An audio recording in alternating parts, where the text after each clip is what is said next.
Hey folks, welcome to the Dark Horse Podcast. I am Dr. Bret Weinstein. I am sitting with Dr. Pierre Kory, who is the President and Chief Medical Officer of the FLCCC, which is the Frontline COVID-19 Critical Care Alliance.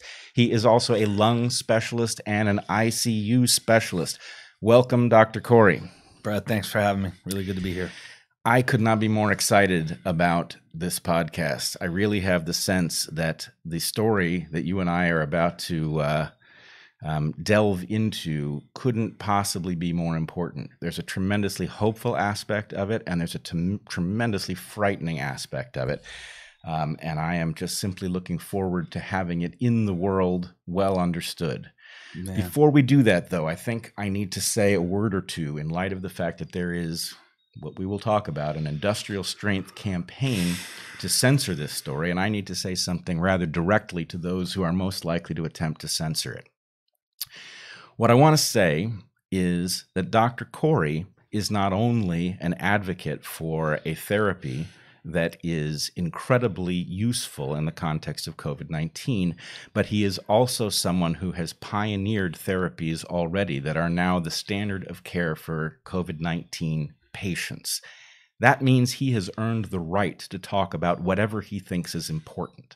For my part, as you know, I was also very early on the lab leak hypothesis, and I was very careful about how I presented it. And of course, in the last month, that hypothesis has been vindicated.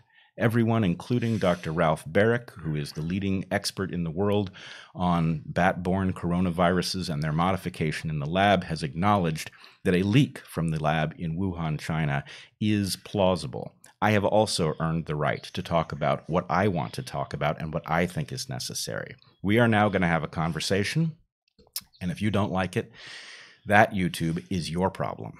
We are entitled to discuss this because a lot depends on it. And what we do when issues are complex is we hash them out and figure out what's true through dialectic. So that's what we're going to do. Yeah. I appreciate that. You already said a few things, Brad. I like that hopeful part because there is a lot of weirdness. The censorship is unpleasant, but ultimately this is a message. There's a really hopeful message about science here. And so, that's why I'm really glad to be here. And I'm glad to see just more scientists of credibility willing to really look at the evidence behind a phenomenally effective therapy. And so, like I said, I'm really happy to be here. Great. Well, let me say, I think the evidence is incredibly compelling, and that the fact that it is compelling and yet not widely known is an important fact in and of itself. Yeah. There are layers to an onion to this story, and whatever it is that causes an obviously useful therapy to be suspected in ways that it shouldn't be based on the evidence, whatever that thing is also a disease of sorts. Yeah. Somehow we have to get to a place where evidence-based medicine really means evidence-based medicine. I agree. No, you're right. I like that you just said disease. I mean, it's a symptom of dysfunction in our system. I mean, our system is creating this problem around a really effective medicine, and it's really damaging. All right. So I'd like to step back a little bit. Obviously, the best thing to do from the point of view of an interesting discussion is go right to the heart of the matter. But I really think it's important that a couple of things are on the table first.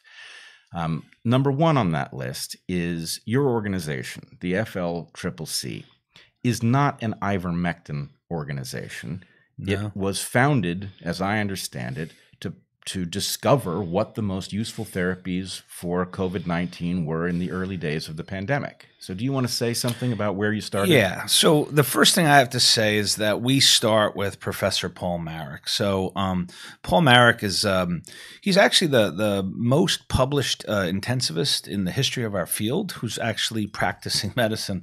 The other doctor who published more doesn't see patients. So Paul is he's sort of a giant in our field, well known internationally. And what happened was when COVID was rolling to our shores, and it really kind of hit, New York and Seattle, some prominent doctors went to Paul and said, hey, you got to come up with a protocol, because Paul's well known for his protocols for sepsis and whatnot.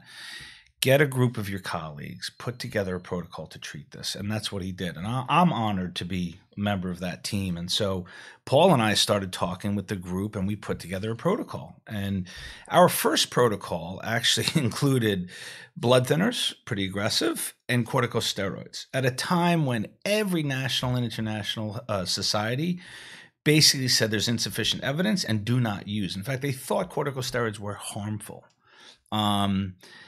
I was actually invited to give Senate testimony back in May, where I testified in the Senate that it was critical to use corticosteroids, that lives were being lost.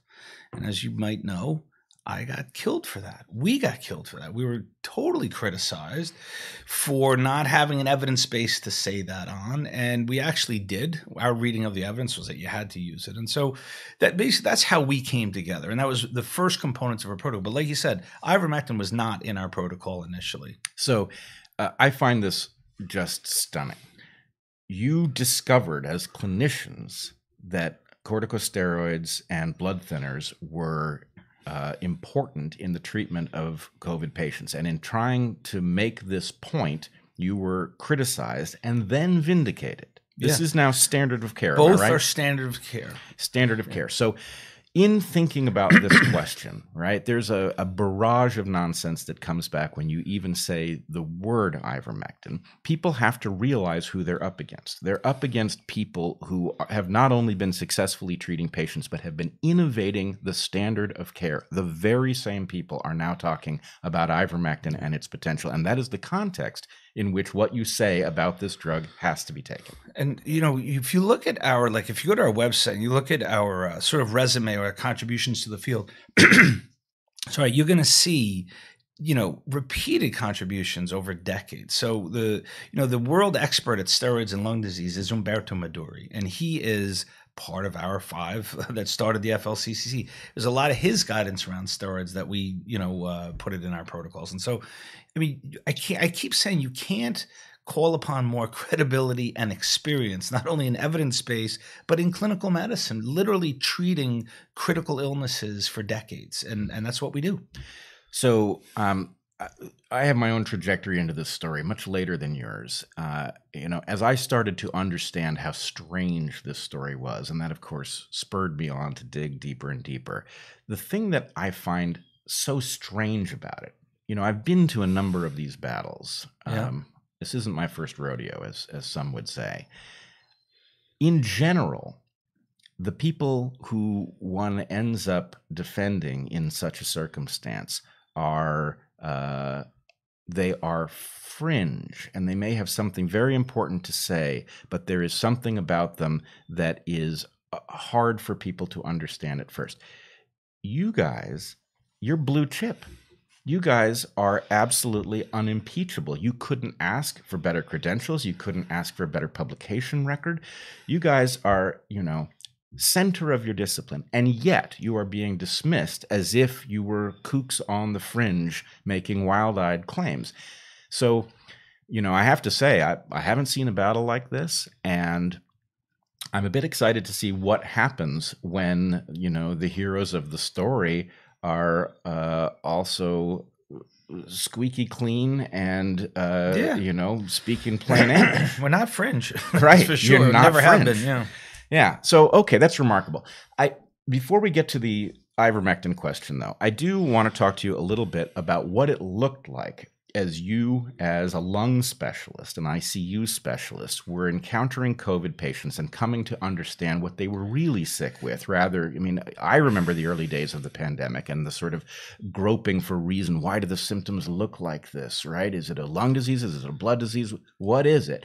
So what did happen with these patients? What did you realize about them? Yeah. So sorry about clearing my throat, but it was clearly, what was clearly recognized early on is that it was a disease of phases, right? So it started out as a general viral syndrome. Most people recovered, self-limited, and it's like a cold, right? Sometimes a little bit more severe than a cold. But everyone quickly realized that around day 5, 7, 8, there was a proportion of patients who suddenly started dropping their oxygen levels. And basically their lungs were inflamed. And we now know that it's a cell called a macrophage, which gets activated and literally attacks the lungs. And so you have this sort of immune response that is attacking the lungs, and the lungs start to fail. A macrophage is like an amoeba-like cell that goes around basically garbage collecting. Yes. It does a little scavenger, more than that. It's a scavenger cell. So it was attacking it's like the lung front tissue. line. It's the front line of defense, right? Yeah. And so, and it goes into the lungs, and it causes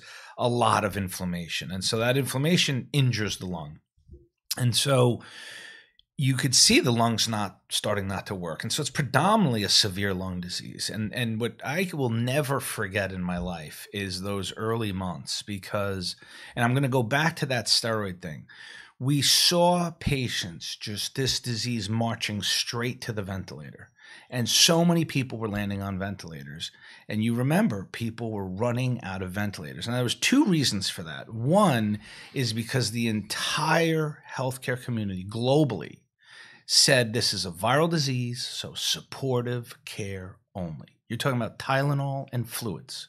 And as they did supportive care only, because there was no randomized controlled trials letting them know what to do, like everyone talks about evidence-based. I'm always like, what about experience-based medicine? Like, I've been doing this for 30 years. Why can't I do what my experience tells me to do? I don't have randomized controlled trials, but to do nothing was leading to ventilator shortages. Okay, I want to clear one thing up for my audience who won't be familiar with the terminology, and then make a point about what you've just said. The first thing is, what did you call this policy of Tylenol and supportive care only? So the idea here is that, historically speaking, we have had very little to do about viruses. Yes. We've been tremendously effective with antibiotics against bacteria, against fungi. They don't, in general, work against viruses. And antiviral therapies have been a dicey business for a long time. What does work has been vaccines. But if you get to a pandemic and you don't have a vaccine, what you were effectively being told is, look, there's not a whole lot of positive intervention you can do, so let's just make them comfortable, rescue them if they need to be rescued. But other than that, kind of hands off. But here's one of the mistakes. So it is correct to say we don't have good antiviral therapies. It's incorrect to say that they were dying of the virus. We knew relatively early on, by the time they get to the ICU and they're that sick, there's not a lot of viral replication going on. In fact, you can't culture virus after about day 7 or 8. And so it's actually disease of inflammation, not viral invasion. In fact, in autopsy series, only 20% do they find what's called cytopathic changes from the virus into the lung. And so it wasn't, you didn't have to go after the virus at that point. You had to actually check the inflammation. Okay, so again, I want to do a little translation for the audience. So inflammation, and by the way, this is a place where I would take doctors to task, but doctors often treat something like inflammation as if it's simply bad. The fact is, inflammation is an adaptation that often gets out of control, and it can easily kill you, right? Over-exuberant, so we have to bring it into check, So what you're telling me is that COVID patients were infected with the virus. It triggered a pathway that is part of healing, but triggered an overreaction. And the patients who were dying on these ventilators weren't really dying of the virus being so very active. They were dying of this cascade of events that follows the body's attempt to fight off a pathogen it's never seen. It was a reaction to the, in fact, one of the most impressive studies that Paul actually highlighted is that what we think triggers the inflammation is actually the viral debris. It's the RNA that actually has this. It triggers this massive response to the body. So it's not the virus, it's actually the debris of the dead virus that does it. So it's... Well, let me flag something for the future. My advisor, who's now gone, a guy named Dick Alexander, used to talk about the point in a respiratory illness when you stop coughing on behalf of your virus and start coughing on your own behalf. And the point he was making was that actually these pathogens necessarily induce changes that cause them to be passed on. So they will create irritation, they will create inflammation, they will create all kinds of phenomena that are symptoms that are actually basically the ecology that allows them to thrive. To transmit. Right. Okay. And so in a sense, I don't know why it's the viral debris, but there's a pretty good chance that this virus learned that by creating debris, it could cause a lot of stuff to accumulate in the lungs that got ejected in some chaotic way. Who knows? It could be. Yeah. So I didn't think of it that way. Yeah. It's worth thinking about. But the other point I wanted to make in reference to your sense as a clinician that you were, effectively having your hands tied behind your back when you knew a whole lot about patients and were learning more every day, right? You needed to be freed to try things. And the point I would make is once upon a time, before we were born, doctors were scientists. Yes. They had fewer tools, but what they had was a whole lot of experience. And even I want to bring attention to the house call, which has now effectively gone extinct. Yeah. But the house call allowed a doctor who didn't have a huge range of pharmacological agents or tools at his disposal. But what he did have was the ability to observe patterns, right? So if people on one side of town were sick with something and people on the other side of town weren't, maybe there was something in the water, for example. So anyway, that ability to observe patterns was part of a scientific mindset that my impression, having interacted with doctors over my lifetime, is that mindset has basically dwindled. I love that you're going back because I love the history of medicine. And when I read stuff from 100 years ago, you're constantly shocked by how much they knew with very little. I mean, they don't have the the experiments or the techniques to discover what now we know. They did it all by powers of observation. And really, medicine was created by the best doctors who had the keenest powers. So the giants of medicine had these unbelievable powers of observation, and they were able to do a lot. And that's what I always say to my students. I always say that what separates sort of them from me, we've read the same books. We all have, the textbooks. I said, but an expert has pattern recognition. You just see diseases play out. You see how different people react to same illnesses, and you just get to see patterns and patterns. And what happened to me, I love talking about this, but, every time I came to the bedside of a patient and there was something wrong with them, I always had to very deliberately kind of analyze, like, could it be this or this or this? And after about a couple of years being immersed in ICU medicine, I noticed that I could now walk into a room and just like with very little information, just kind of know what was going on. It suddenly became like intuitive and second nature. And it was all just about observing patterns. And so I think that's really key. And that's why with this disease, like this is not an ego exercise, but we knew you had to anticoagulate these patients within like 4 patients. Like we knew they were clotting to degrees that we hadn't seen. And there was so much controversy around putting someone on a blood thinner, which people are put on blood thinners in hospitals for far less reasons than we were promoting with this. And so it was just evidence-based maniacism. It was bizarre. Now you can't observe, you can't make clinical reasoning, you can't deduce. You need a trial before you do anything. Okay, so this is, I must tell you, exactly the same thing in my field, right? The people who are really good evolutionary biologists or ecologists, evolutionary ecologists in the best cases, have intuition. They know how to follow a hunch. They know how to figure out when their hunches are wrong. Yes. Right? The point is, it's an art more than a science, actually. No question. And in the case of a brand new pandemic that is spreading like wildfire, this is, of course, exactly the mindset that you want. You want people who are capable of deducing that there is some pattern and then figuring out whether they were fooled by some sort of noise pattern or whether it was actually something, testing a hypothesis. But there is a point at which and you know better than a study because you've acted on that hunch and you've seen that the patients get better, and it happens enough times that it can't be random. And so anyway, there's something about the mindset of the moment in which it's all about peer review and these published peer-reviewed papers, and it's all about the official guidance from the WHO and the CDC. And it's basically a kind of intellectual authoritarianism that is so bizarre in the context of a complex system like medicine, especially in the context of a brand new disease that, we're all not experts in. There are no experts that we can simply default to. Everybody's, a novice. I'd like that term, intellectual authoritarianism, because, it actually, although I don't know that it was occurring to this degree or even remotely to this degree pre-COVID. I looked around in COVID and I started to see like all the institutions coming up with their treatment protocols. You weren't allowed to stray from the protocol. Even like if you're an expert and you're like, I want to like literally the leaders of the hospitals were saying, don't use, and you couldn't do anything else. You couldn't actually doctor. And suddenly I felt like I was being handcuffed. Well, it was bizarre. I'd never seen that in my life before. I have the sense that doctors have been demoted, forcibly demoted from the position of scientific clinician to technician. And the point is, you're really delivering a prepackaged good more than you are coming to understand your patient and what they're sick with and what they therefore need. And it's a travesty.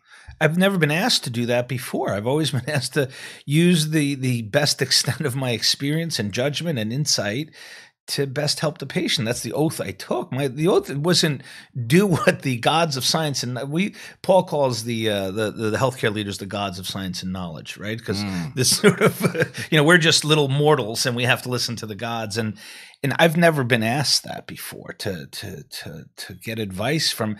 Oftentimes, I'm sorry, but I don't want to sound so dismissive, but many of them are really desk jockeys. I mean, they're not on the front lines. I mean, they're reading some papers. They think they know what the disease is. They don't know what this disease is. They're not sweating it out, seeing day-to-day the manifestations, the responses to therapy, the lack of responses. Like they don't understand this disease, and yet they're telling everyone how to treat it. And I find it, we want a seat at the table, expert clinicians. Where's the expert clinician committee? Right.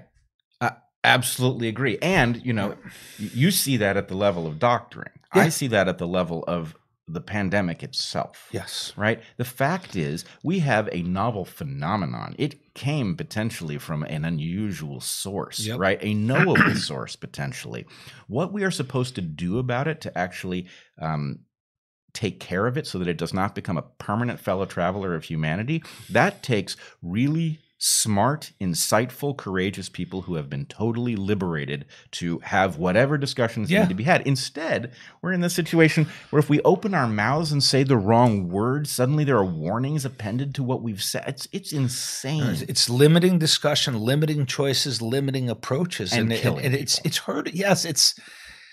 And I don't know, did we all forget the history books that we read? Like, when has censorship ever been a good thing? Yeah, when are the censors ever the good guys? When has that ever led to a societal good? Right. Well, that is, and I really hope that whatever thing it is inside of YouTube and Twitter and Facebook and LinkedIn that has its meetings, I hope they look at this and they sit down and somebody in the room is courageous enough to look at everybody else and say, are we the bad guys in the story? And if so, how did that happen? Brett, like, I get the intention, right? So you want to protect people because medical misinformation might harm them. But what I find, I have two problems with that, which is who's going to, if you're going to limit science, I mean, science, that's the antithetical to science. Science is about exploration, hypotheses. Yep. And science is never discovered at the NIH building, right? It's actually the people on the ground doing experiments, making deductions. We should flow the information to them, not flow information to us. So that is that. And then the placing of medical misinformation on a par with like violent hate speech, white supremacy. Like, I'm sorry, but medical misinformation, it's not as harmful as you would think. I mean, people are afraid that you're going to espouse some medicine that's not going to work and is going to hurt someone. I think people do not need to be protected to that extent. I mean, people have judgment. They do lots of things in the world.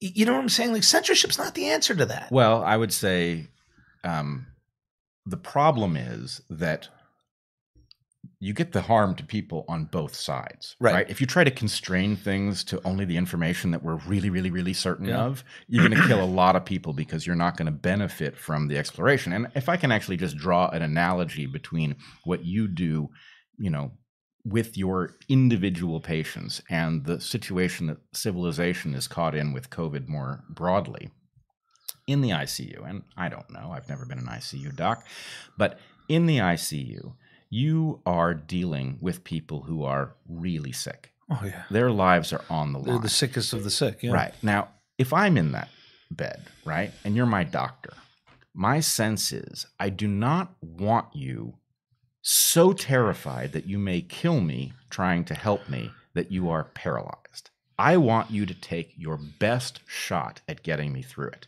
And I am accepting that you may kill me because the chances are you are more likely to help me. So when we are talking about the question of what these therapies are, we are in the middle of a brand new disease. Yeah. We are discovering. If it turned out that you were wrong about ivermectin, then some people would die. But the number of people who have already died because we haven't used this drug is absolutely, it's incalculable. Immense. There's no question. So the point is, look, let's be adults about this. People are dying. They are dying. What we would like to figure out as quickly as possible is what is the way to reduce that number. And I also think we overfocus on death. The amount of damage that people are suffering who get sick and recover is immense too. Those people will lose years of their lives. No question. So, the question really is, how do we minimize the net harm of this disease? And the answer is there is no way to do it without some people dying as we figure out, as we get our bearings. There's no way to do that. I agree. And, Umberto Madurio talks about this a lot, is that, we are just demoralized at the lack of really emergency thinking, which is a risk-benefit analysis. So everything I do at the bedside of a patient is a risk-benefit. Anytime I prescribe a medicine, it's because I believe that the chances of benefit are greater than the harm. And you can do that on any amounts of evidence. You can do it on unassailable mountains of evidence. You could also do it on little evidence. But you're going to make a risk-benefit ratio. And the idea that we're not going to use a really safe drug, which has nothing, every study shows nothing but benefit. Okay. And why we're not employing it. Well, this is the impossible question. And I will say, when I started to detect the message that you guys were sending out, I was cautious about it, right? I looked at this and I thought, whoa. Fair. Be cautious. There's a drug. It has positive effects. Why am I not seeing it discussed more? And then as I went deeper into the evidence, and as you all generated more evidence and put it into the world, and as the natural experiments that are in the world revealed themselves and showed the very same pattern, it became clear that this was actually taken in the aggregate. The amount of evidence is incredible, right? This is a very clear signal. It'd be hard to miss it unless that was your purpose, unless you had some confusion or reason not to want to know. And then if you extrapolate from that, you get into some very strange territory about why, in light of this tool that is apparently at our disposal, safe, highly effective, not only highly effective at treating these patients, but preventing people from coming down with COVID, what would it mean if we had that at our disposal and didn't use it? So let's talk a little bit about the evidence. What is ivermectin? So ivermectin, right, it's one of the most common medicines in the world. It actually works against parasites, right? So worms, different parasitic diseases that affect humans and animals. So it's a very common medicine given to animals. And it also won the Nobel Prize because it essentially transformed the health status of huge portions of the globe. So there was a lot of continents where parasitic diseases were endemic and, absolutely were decimated the health status of really low and middle income countries. One of them is a disease called onchocerciasis, or river blindness. Mm-hmm. It literally causes blindness. And there were some populations in Africa, some societies where I think it's like 50% of the men by the time of age 40 were blind. So you had like villages where like all the people were blind. And here comes ivermectin, known to be this, really effective and it basically eradicated the disease. And so it's been used now for 40 years, 4 billion doses. The WHO has administered mass distribution programs to many of those areas. And so for that reason, it's one of the greatest feats of a medicine in history. Maybe on the part, maybe not as big as penicillin. That's one of the biggest discoveries, but literally it's on that shelf, right? And that's just parasites. Right. So as I understand the story, it's discovered in the early So 70s? It first discovered, identified in like 70s, 75. Yeah. By Satoshi Omura, Japanese. Is he a scientist? Was he a doctor? Yes, he's a scientist, biologist. Yeah. And he discovered it it was produced in the soil by bacteria, I think. So what he was doing, his expertise was looking at substances made by microorganisms, sort of like penicillin, right? And what their effects were as a medicine against other organisms, right? Because many organisms make substances to ward off other organisms. And so he would take organisms from the soil and look at the substance they created and then test them as medicines. That was his expertise. And what's so fascinating about ivermectin is that he found the microorganism near a golf course outside of Tokyo, and it's an organism called Streptomyces. And so it made this substance, which is actually called Ivermectin.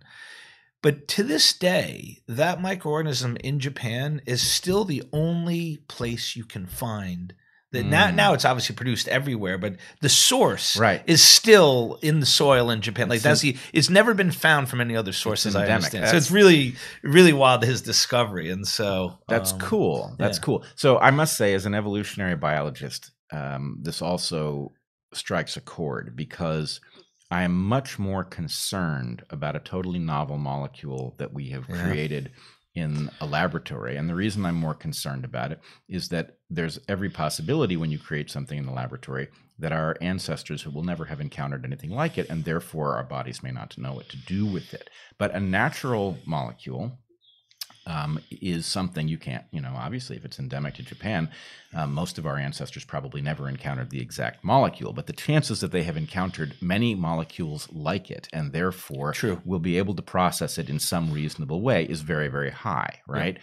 Unlike something like Tylenol, for example, which seems very safe, but is actually quite destructive of the liver, especially in combination with alcohol. You just don't foresee how dangerous a molecule you've ingested because it's so common. So anyway, so ivermectin is discovered 2015. It wins the Nobel Prize.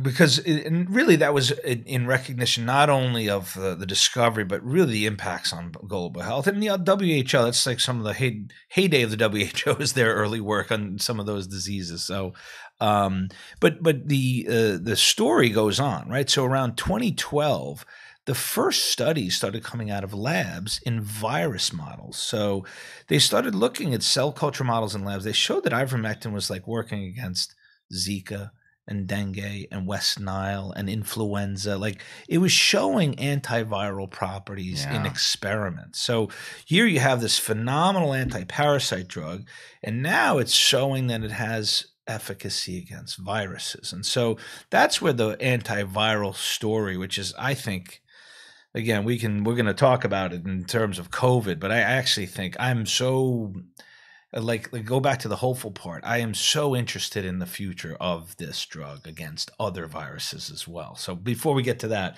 we should talk about COVID. But well, but I think this fits beautifully. So it's not like this was, when I heard that ivermectin had some utility, and then I looked into the evidence for it, my assumption was that people were just throwing random molecules to see what stuck. And so that is a more tenuous connection than actually this does have broad antiviral 10 effect. years of experiments. There just haven't been clinical trials of it, right? And then the story with COVID is that a group in Australia published a study, I think it was late April of 2020, showing that in their cell culture model, it basically eradicated all viral material within 48 hours.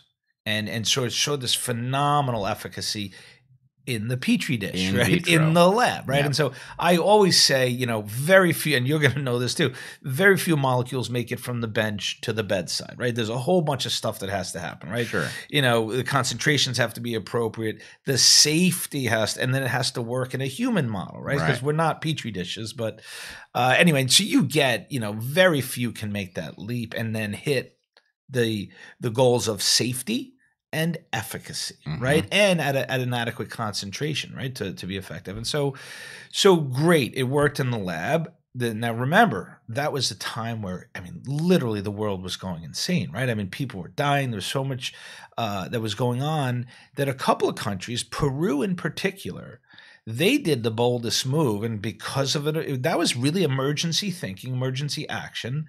They actually, in their national health ministry, they got together. They saw what was happening on the ground in Peru.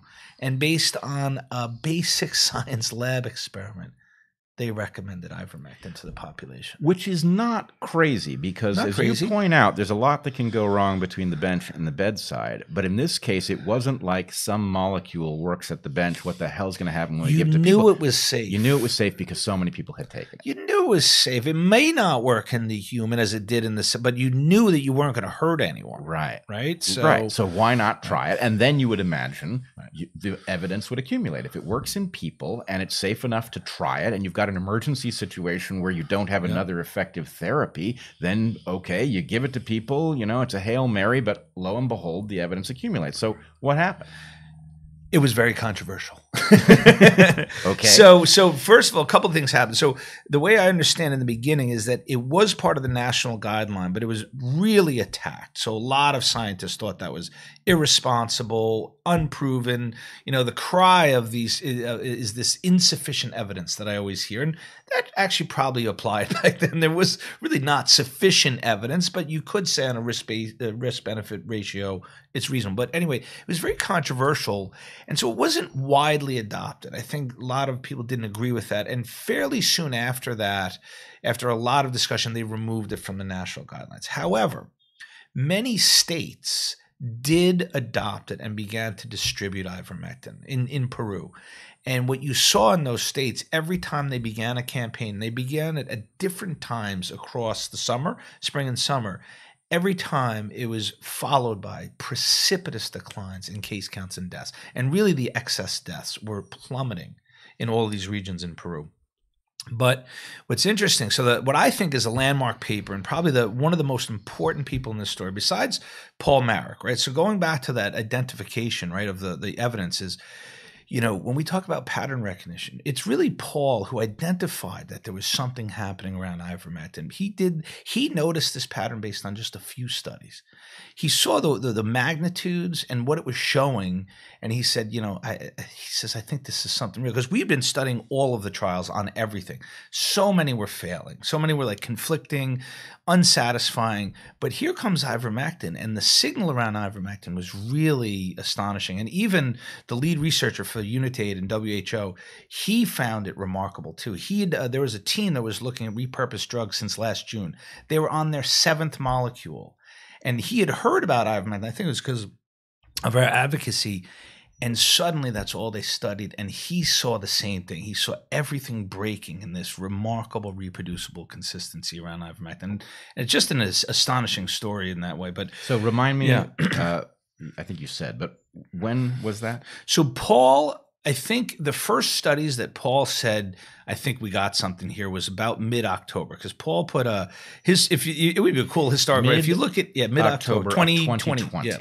And remember, we did not have ivermectin on our protocols. We actually didn't even have the FLCC did not have an early treatment protocol. Paul Marik did at his medical school. He had put down some general recommendations of stuff you could do, sort of nutritional and vitamin supplementation to prevent, and some stuff with antiviral properties like melatonin and zinc and sort of an outpatient regimen. But we didn't have one as part of the FLCCC, but we were watching it, and Paul always had ivermectin on his protocol with a question mark, because we just didn't have the data to really recommend it. And so when Paul started to see these trials, and they were really very profound, the benefits, we put it on and we put together a protocol. So my paper, the preprint went up November 13th, because after Paul started to talk about it, I got intrigued. And so I dove in right behind him. I just started reading and looking at all these papers, and I started to put together a review paper. And the first draft was November 13th, which is like 3 years ago. Mm-hmm. Feels like 3 years ago. Yeah, it seems like it. But what I wanted to also mention is another character in the story, besides Paul, is a man named Juan Chimie. And he's actually a business data analyst, and he's from South America. And he, starting back in June, he had heard from friends in Colombia that they were using ivermectin. They said, this stuff works. And so he'd heard, just on the ground, that people who were taking ivermectin just did really well, and they weren't getting sick, and it seemed to be effective. And he started looking at all publicly available databases in different regions, and he started to notice a pattern. And he has been posting and publishing these graphs for a year now. And they all show reproducible benefits at a population-based level whenever ivermectin is adopted into guidelines or used in a city or region. And so we have masses of evidence showing that it's working epidemiologically on that kind of data. And his paper, which he wrote with a couple other experts, it's now in peer review, but I think it's a historic landmark paper. And what they did is they showed the relationship of the states in Peru, the distribution of ivermectin, and what happened to the case counts and deaths. And they very carefully ruled out all the other confounders, like lockdowns and mobility and mask wearing and everything. They show you there's nothing else to explain those precipitous drops but ivermectin. I think that paper, and so what's interesting is Paul identified it. I fell in behind Paul. I started looking at all the clinical evidence. And then one day I found Juan Chimille's paper on a preprint server. And I think there was goosebumps going through me because I'm looking at this paper and I already knew that this was probably a gangbuster of a medicine, but I saw the paper showing like that it's actually working on a population-based level in Peru. And like I called Paul and I'm like, Paul, I just sent you this paper. You got to look at it. And, and Paul was not as surprised as me because I think Paul knows everything. He already knew that ivermectin was capable of this, but I thought it was really important because this was like there's no better evidence that, never mind randomized controlled trials. Like you're seeing like thousands upon thousands of people like not dying in society. So I know exactly what you're getting at, right? There's a signal that's so strong, and I've now seen it in the papers, largely. Your group has directed the world who is paying attention to this, which is a very tiny fraction of the world, but has directed us to the evidence, and the evidence is unambiguous. It's this tremendous signal. It is maddening, I must say, to hear the responses, the finger wagging that comes from officialdom and all of the people who are repeating these claims that, I remember that remarkable AP fact check, in which they, said that there was no evidence that it was a miracle drug, as if that sentence even means anything. And then basically the point was, well, of course there is evidence, but it's not of the gold standard type. What we'd really ideally in a perfect universe like is gigantic randomized controlled trials. Well, okay, in a perfect world you'd have that. But absent that, it doesn't mean you know nothing. And the evidence here is so strong on so many different fronts that it must have been incredibly frustrating to see the effects, reflected in different kinds of data, and then to be told, well, that doesn't mean anything. It's not like you saw a patient get better, right? You saw this happening at every scale. So I also say the man that I was back in October, and we already struggled getting our message out of effective treatment protocols. But I never could have imagined this. I'll tell you how naive I was. And by the way, I borrowed your phrase the other day. What is it? No matter how cynical I get, it turns out I'm naive or something. No matter how cynical you get, you're still being naive. You're still being naive, yeah. So I have learned that lesson. I keep learning that lesson, how naive I am. But let me tell you how naive I was when I posted our preprint November 13th. I literally thought the pandemic was over. Right. Posted it. It's there. We showed the basic science level. We showed multiple clinical trials. We showed the epidemiological effects. Like everything was there to show that this is an intervention on the par of vaccines that could literally extinguish the pandemic. And what happened? Crickets. Literally crickets. And so that's a whole other story, which we're going to talk about.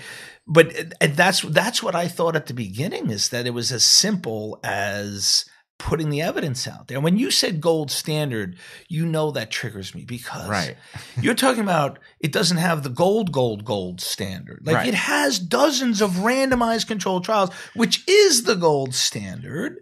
It just doesn't have a big pharma conducted, or what I say, North American or Western European conducted trial.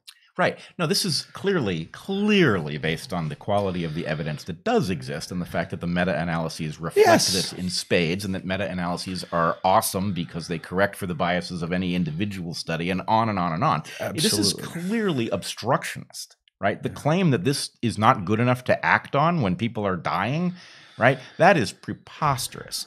But the experience of feeling like, well, I did the work. I did it the way I was supposed to do it. The thing that I'm pointing to is good enough. My work here is done. Now we're going to get to the part where things start getting better quickly and then nothing happens. That's actually part and parcel of, I call it the phenomenon where you can detect something based on the gravity it exerts. You can't see it. It's like one of these planets that was discovered because it pulled on something else. You know there's something out there, right? Yep. And it's pulling on something, and it's big. You can tell how big it is, but you don't know what it is. You can't see it. It's a really interesting analogy. Yeah. Yeah. So in this case, I mean, I hear you, brother. You did the work. It should have been good enough, and then something else happened. Crickets, as you describe it. We gotta I just want to take a second just to talk about how massive of a problem that is. The fact that our public health agencies are basically limiting the choices and the treatments that they champion, and they're literally excluding this one. They have failed their goal of protecting the global health of citizens, and I think it's a colossal and will be a historic injustice to the world. Like you're being kind. I mean, I cannot believe that this is occurring. It's literally, people are dying because they don't know about this medicine. Providers are being told not to use the medicine. They're feeling that their licenses are jeopardized if they do what's in the interest of their patients. And I've never studied a medicine which has more evidence than this. You talked about meta-analysis. So everybody's waiting for this big randomized controlled trial, right? Which oddly isn't really being done. Right. So that's strange. That's how you know this is obstructionist. I mean, well, actually, that's not necessarily true. There is a trial that was funded large part by philanthropy that we know about that's being conducted. And so that trial will probably meet this ever elusive criteria, right, of the trial. But you have dozens of randomized controlled trials conducted by interested and committed clinicians from oftentimes low and middle income countries around the world. And there's no conflicts of interest. None of them are going to make $1 million by finding out that ivermectin works in COVID. None of them have a conflict of interest. And what kills me is that I have been battling the evidence-based maniacs before COVID, because there are certain treatments that I know work. And usually I have to argue with these interventions with the ivory tower EBMers, right? But I usually have to argue around observational control trials, right? Because that's a different design where you don't necessarily have, randomized two groups that are totally equal. A lot of times you look back and you see who got the drug and who didn't. And there are problems with those trials. And so you can argue that observational control trials, some of them may not be the highest quality. I've never been in an argument where you literally have a stack of 24 randomized controlled trials, and yet someone will look at you in the face and say, they're small, poorly conducted, you don't know the follow-up, you don't know the allocation, concealment, randomization strategy. I mean, they get so hyper-granular. You know the forest for the trees? Like literally, they're hacking down these little trees. Yeah.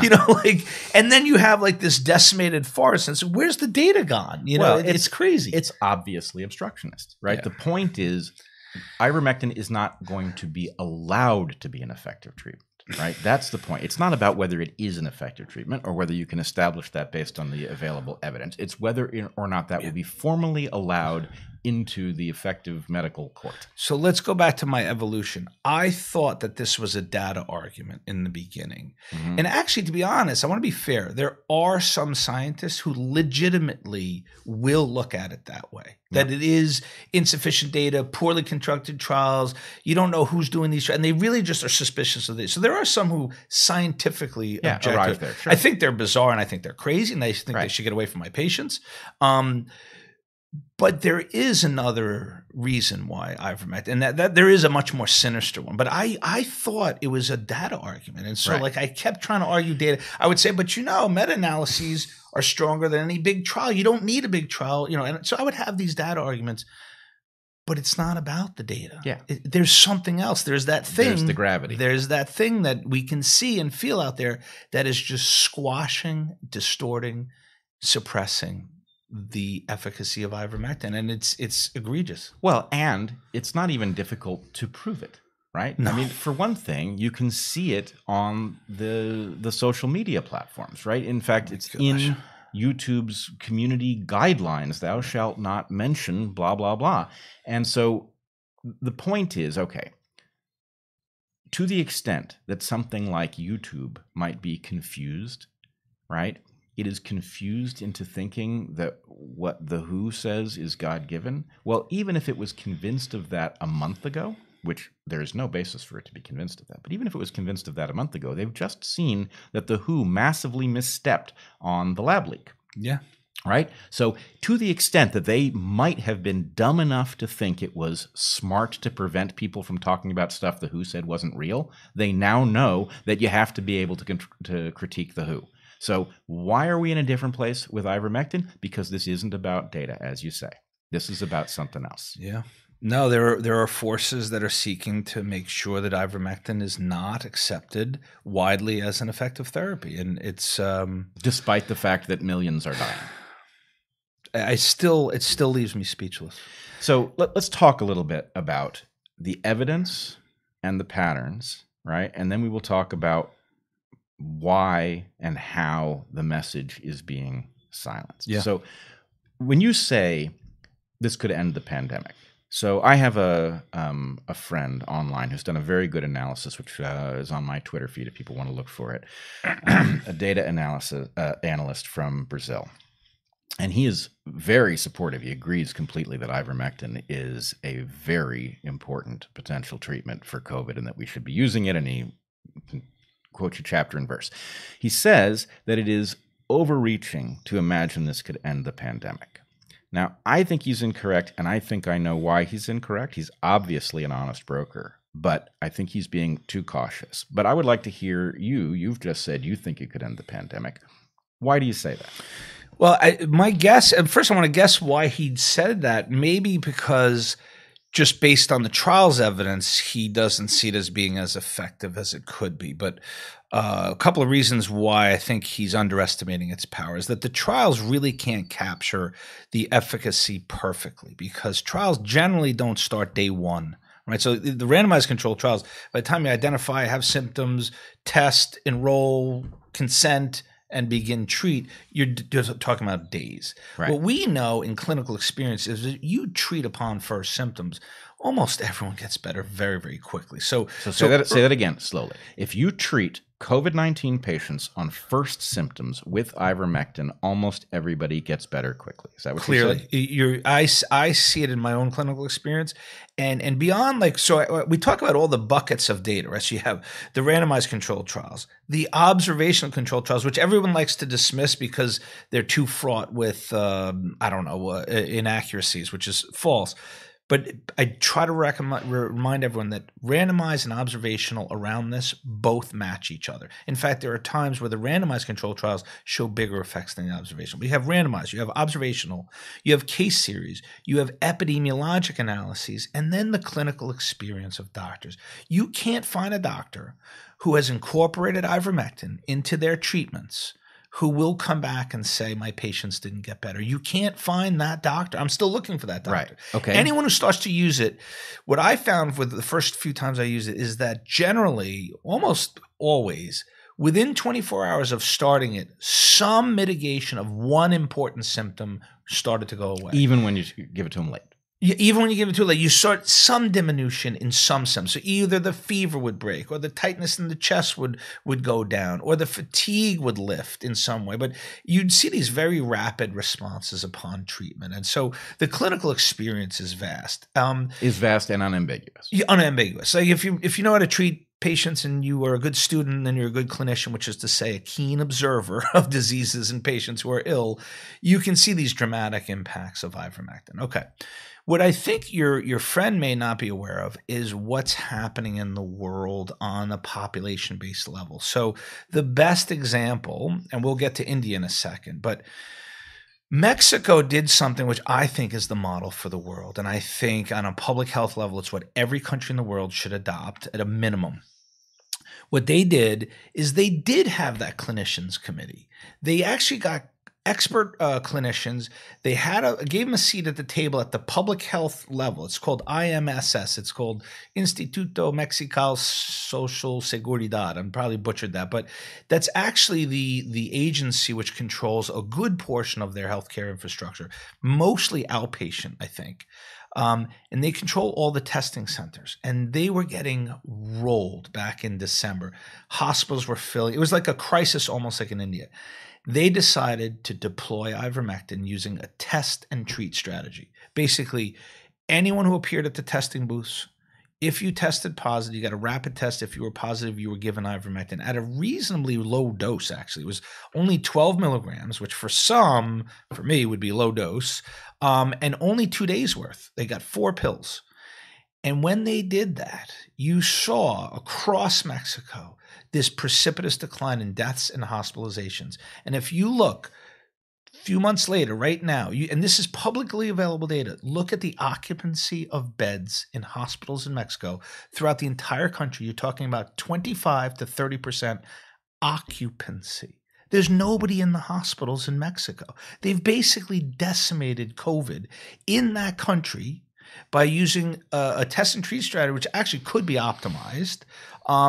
In fact, I think, never mind the test and treat, every cupboard should have ivermectin, and you take it upon the first sniffle or the first fever. Well, I must tell you, when I started to see the data on ivermectin and to understand the implications, I immediately sourced it because my sense was I did not, at the point that somebody in my family got sick, I wanted it to be instantaneous. I did not want to have to figure out how to get it at that point.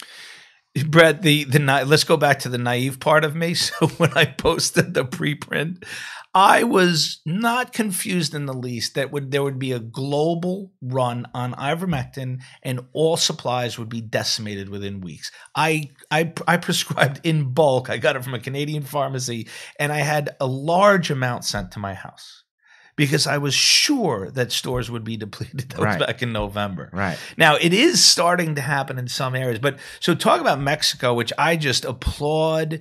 Those were real public health leaders who made a risk-benefit decision. They used their clinical judgment and expertise. They had the right people at the table. And they got attacked by the federal health ministry. In fact, there was a little argument because the federal health ministry, much more allied with the WHO, was very much against what they did. And they fought back. And there's a couple of really interesting newspaper articles where the heads of the two agencies, one was like holding up the WHO document saying there's insufficient evidence, and the other is saying, listen, we very carefully thought about this, we analyzed the evidence, and we did what we thought was right for the patients. And they posted their study, very careful study, showing anywhere between a 50 and 75% reduction in hospitalization if you took ivermectin at that dose and only for that duration. Yeah. I think that's the minimum of what ivermectin is capable of. So here's the reason that I think that my friend is being too cautious. Okay. I would welcome it if he wanted to make a counter argument here, but I believe he is not recognizing the compounding effect of the prophylactic benefit of ivermectin with the therapeutic benefit. And we're going to talk in a moment here about how valuable it might be as a prophylactic. So this is not you've tested positive and we give it to you quickly. This is you take it so you don't get it, right? Yep.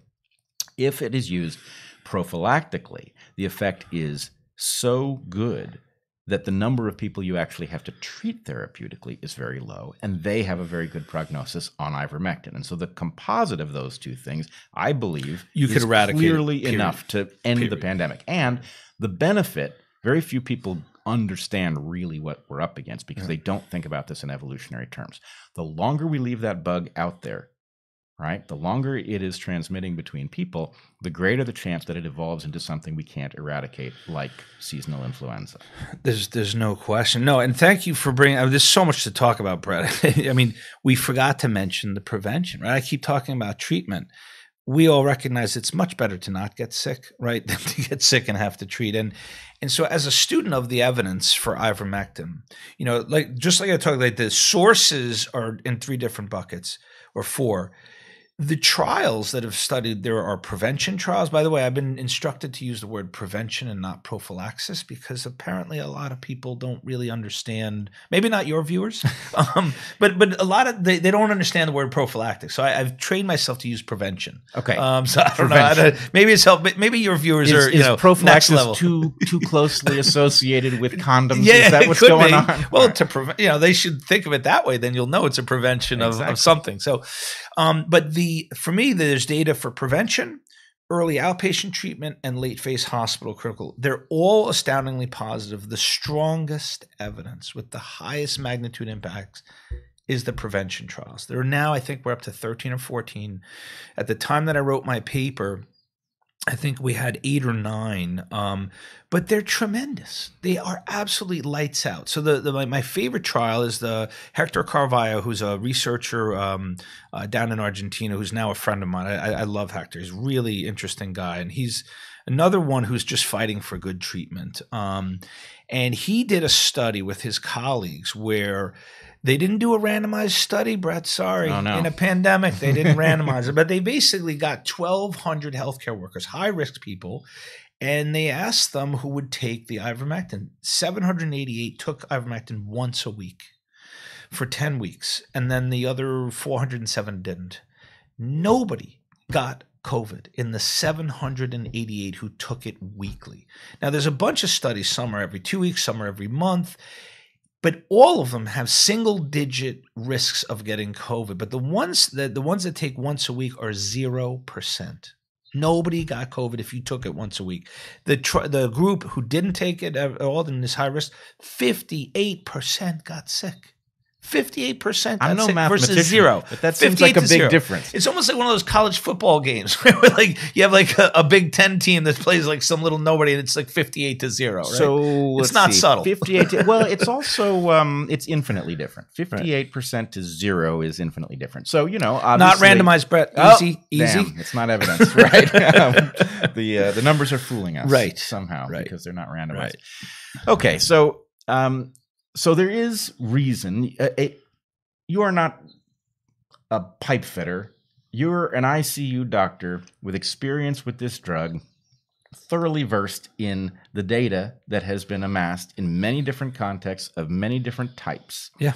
You believe in your heart of hearts that ivermectin alone, and it is not the only tool at our disposal here, but ivermectin alone is sufficient to end the pandemic if we deployed it widely enough and well enough. There's not even a question. I mean, if it became part of systematic global public health policy, you could decimate the incidence, the mortality, morbidity, and just the cases of ivermectin. So let me go back to India, right? So India, again, another country that suddenly found themselves in a humanitarian crisis, the scale of which we don't really even know. Even in India, they know that their numbers are not reflecting the true magnitude of how many people are dying and how many people are getting sick. But if you look at India, in that crisis, finally you saw a crack in the wall, and they started to speak the word ivermectin.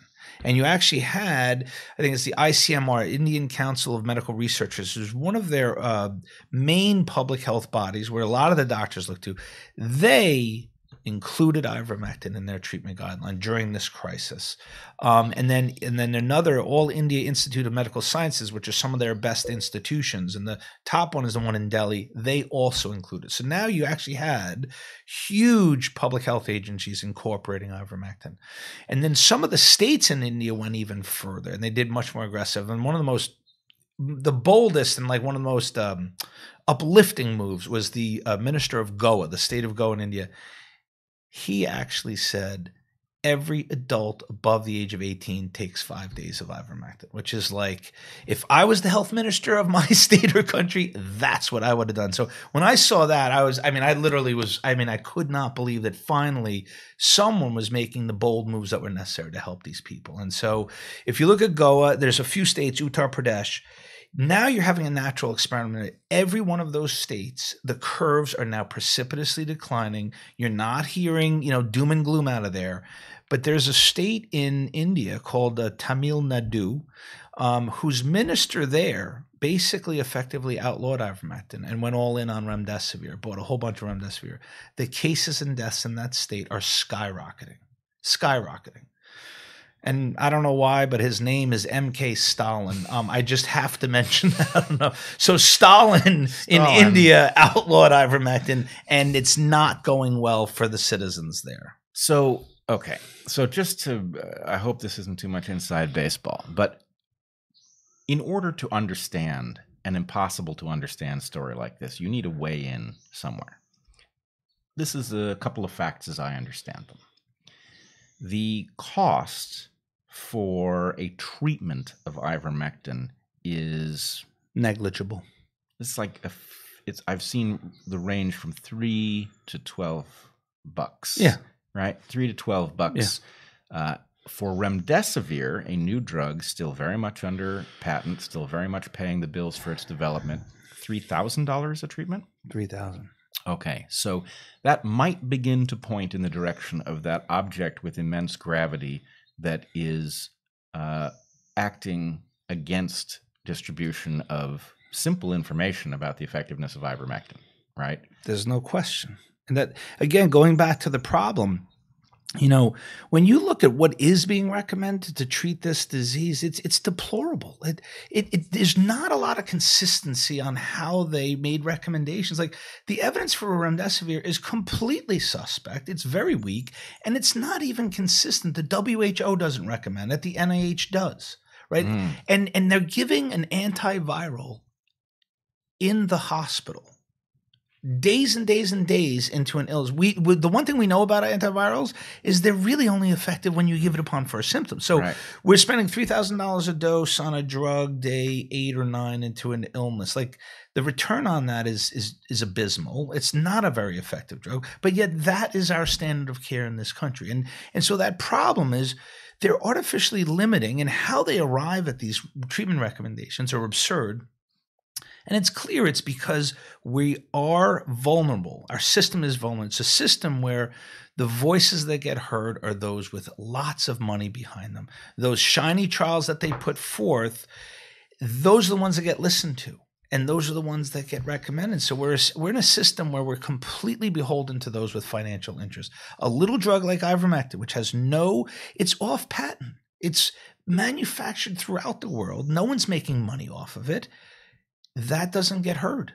There's no voice. There's no force that is in the halls of the NIH or that can put forth that. Now that's the kindest description of what I think is going on with ivermectin. Certainly, it doesn't have a proponent, but then we also can talk. It has opponents. It has no proponent. So a lack of a proponent, and it's up against the deepest and the most powerful opponents that you can imagine. All of them. I mean, you can't go up against the officialdom of the WHO and the CDC with the backing of every social media platform. If Silicon Valley lines up with the halls of government against a treatment, it's the battle is so Herculean, it's almost unimaginable. I mean, the YouTube, the censorship is their weapon. They're not the opponent, right? It's how they're fighting against ivermectin. But the opponents, again, I don't like talking about it, but I wrote a white paper. It's on our website, which is getting a lot of attention, and I basically list the opposition. Those that would lose financially by ivermectin becoming the standard of care, right? Mm-hmm. Number one is the entire global vaccination policy would be kneecapped, right? The EUAs would probably be revoked if you had an effective, preventive, as well as treatment option. If the rules by which they were granted were enforced. That's a better way to say it. Yes. So no guarantee that that would happen given the kind of power arrayed against these things. But naive again? Is that what you're calling me? That's what happened. Yeah. Right. But so they never would have been granted in the first place. And they would have to be revoked now, and for very good reason. Yep. Right? So if the rules that they laid out were enforced. Right. I definitely have to remember to say that, because you're right. It would not necessarily happen. Right. So the rules, just so the listeners can follow along, the rules say that you can't grant this unusual authorization because of the hazard that it carries with it, if there is a safe and effective treatment available. Correct. So if there are two things that the ivermectin treatment appears to be, it's safe and effective, right? Not only safe and effective, but a prophylactic, right? So it does a job that the vaccines do, right? So there is no basis to grant the emergency use authorization. And I would also point out, as long as we're here, that there is something so bizarre about the fact that the challenge to ivermectin is not that it is a terrible drug. It is that the evidence for it is not strong enough, right? Now, that's what they claim. Right. I think this is bullshit. Of course it's bullshit. Yeah. Even if it was true, right? The emergency use authorization effectively allows vaccines a very low standard that they have to meet, because this is an emergency and we have to get them out immediately. Yeah, the bar was set a little bit low, Brett. Is that what you're saying? Set for very the vaccine, low. so they could leap over and become massively used and distributed throughout the world. Yeah. Right. And they are a marvel, I must say, technologically speaking. But at the same time, you're setting the bar for them exceedingly low because this is an emergency. In the very same emergency, setting the bar incredibly high, in fact, impossibly high, for a drug that is already well known to be safe, and therefore the risks of actually taking a gamble on it are very small, right? It is inconsistent, at the very least, to apply the low standard to the one and the high standard to the other. And if you were going to do it, if you were going to have a double standard, it should go the other way, because ivermectin, the risk of harming a patient with it is so low, whereas we don't know, at a long-term level, we do not know what happens with the vaccines. I'm picturing the imagery that's coming to mind is like the giants of the vaccine industry stepping over like a little bar, you know, and then there's like little ivermectin who's like trying to leap up and, you know, right. I mean, literally, but who's setting that system? Like, I mean, that's the question. I mean, they're setting the bar here and here. There's got to be a reason behind it. Well, there is, and I always am cautious in this place in a conversation, because we can detect that there's a gargantuan, something that is exerting gargantuan force in this space. And we can infer that it has something to do with the financial incentives surrounding remdesivir, for example, the vaccine campaign. All the pipeline molecules, the stuff that's coming that they want to bring to market, all are of these also things, there, which have had a tremendous investment made in them. Yep. So the thing that I think we are almost certain to get wrong is that as outsiders, we have no idea what these conversations sound like on the inside, right? And there is a temptation to imagine that people are somehow sitting around comfortable with the fact that their behavior is going to cause hundreds of thousands, possibly millions of deaths, that it may stick humanity with a relationship with a pathogen that it will not be able to shake because it will prevent us from taking the appropriate action until it's too late. We imagine that people are saying these things out loud, when I'm sure that there are some sociopaths in the system who are probably capable of having those discussions, but there aren't enough sociopaths to account for this behavior. Right. So there is some way that people who are doing a harm great enough, I have called it the crime of the century, and I realize the century is young, but this is going to be hard to top. It's going to be hard to top. So there is some way that people who are engaged in something worthy of a claim like crime of the century are comfortable with what they are doing, or worse, are convinced that it is the right thing, that somehow the greater good is being served. Well, I do think that there's some sociopaths that are exerting this. I mean, or just they're able to see. So here's the most sort of magnanimous I can be. Is I definitely see intellectual laziness is driving this. So some of this is benign neglect, much of it occurring across the profession of medicine. So a lot of doctors are just parroting what they're told, is that the evidence is insufficient, poor trials, small, and nobody's critically looking at it. So, and even public health agencies, I think, are also guilty of that, of not exerting and spending the resources that they should critically examining this. That's the kindest I can be, right? But I also think that there are forces. So, for instance, what I believe that happened at the WHO is I believe that committee was told that had to do the most recent review on Ivermectin. They were basically told that they can't come out of that room with a recommendation for Ivermectin.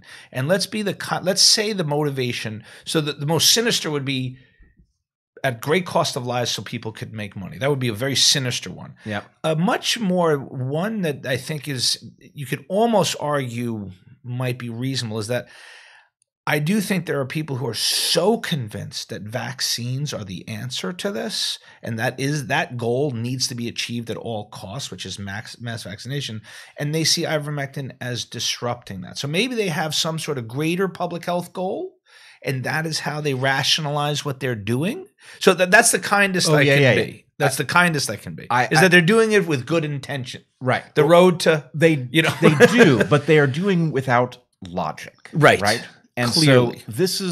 So Heather and I have been making the point on the Dark Horse live streams that the goal of getting, to the extent that one is a believer in the vaccines, believes that they are very, very safe, that there will not be long-term harms, that the key is to get so many people vaccinated that COVID goes extinct, right? Yep. I believe people really think that. I do too. And I don't think that they're worried enough about what we don't know about the long term. And Agreed. frankly, I don't think they're worried enough about what shows up with respect to short-term stuff. But let's just say that that was their perspective. They are not thinking well, because what one needs in order to defeat COVID is lots and lots of people who are not susceptible to it. True. And there are really three categories of people who are not susceptible to it, right? There are people who have taken the vaccine who are highly protected, though not from variants. Right, for now. There are people who have had COVID who appear to be as protected as people who have had the vaccine, as I understand the evidence, and people on ivermectin. Right? All you need is for those three groups to add up to herd immunity in order for COVID to go extinct. So to the extent that people are having the sense that they are the good people because they are pushing the vaccine thing so hard that everybody will have to get it and they will strong arm us if they must, right? Those people are not understanding that the goal, which is laudable, which is herd immunity, can be achieved with a composite of types of immunity. And I will also say there are two facts about the way we deal with COVID that to me stand out like a sore thumb. They tell me that this is not about good medical advice, right? Okay. That something is about something more important than good medical advice.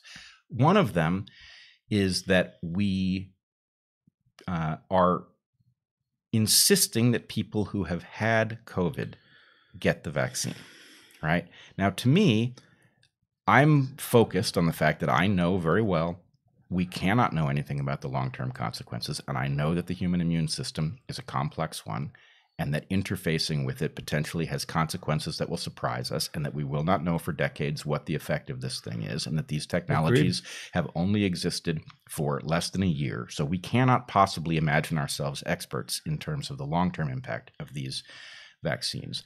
So to take people... That is very disturbing. I just want to emphasize that point you just made. The fact that that they're insisting that everyone get vaccinated, whether you've had it or not, it's extremely disturbing. So you've got some... Because it's all downside. You're only exposing them to the risks of the vaccine without the benefits. And so how can you credibly do that? The doctors that I know and trust, in fact, in our group, one of the doctors who helped us form, Dr. Keith Berkowitz, he's an internist in Manhattan. He does not allow his patients to get vaccinated unless they've been tested for antibodies. If they have antibodies, he tells them not to get vaccinated. That's good medicine. Right. No, it makes no sense. You have to imagine that the long-term downsides are inherently zero. Yep. in order to even justify the stupidity of vaccinating. I mean, you don't even have enough vaccine. If your idea was to vaccinate everybody, you should at least economize on the vaccine, even if the long-term risk were zero. You're again making too much sense. Yeah, sorry about that. I mean, it's and you can. I mean, we could go all day on all of those areas where things just don't, just on the face of it, just on paper, make very little sense.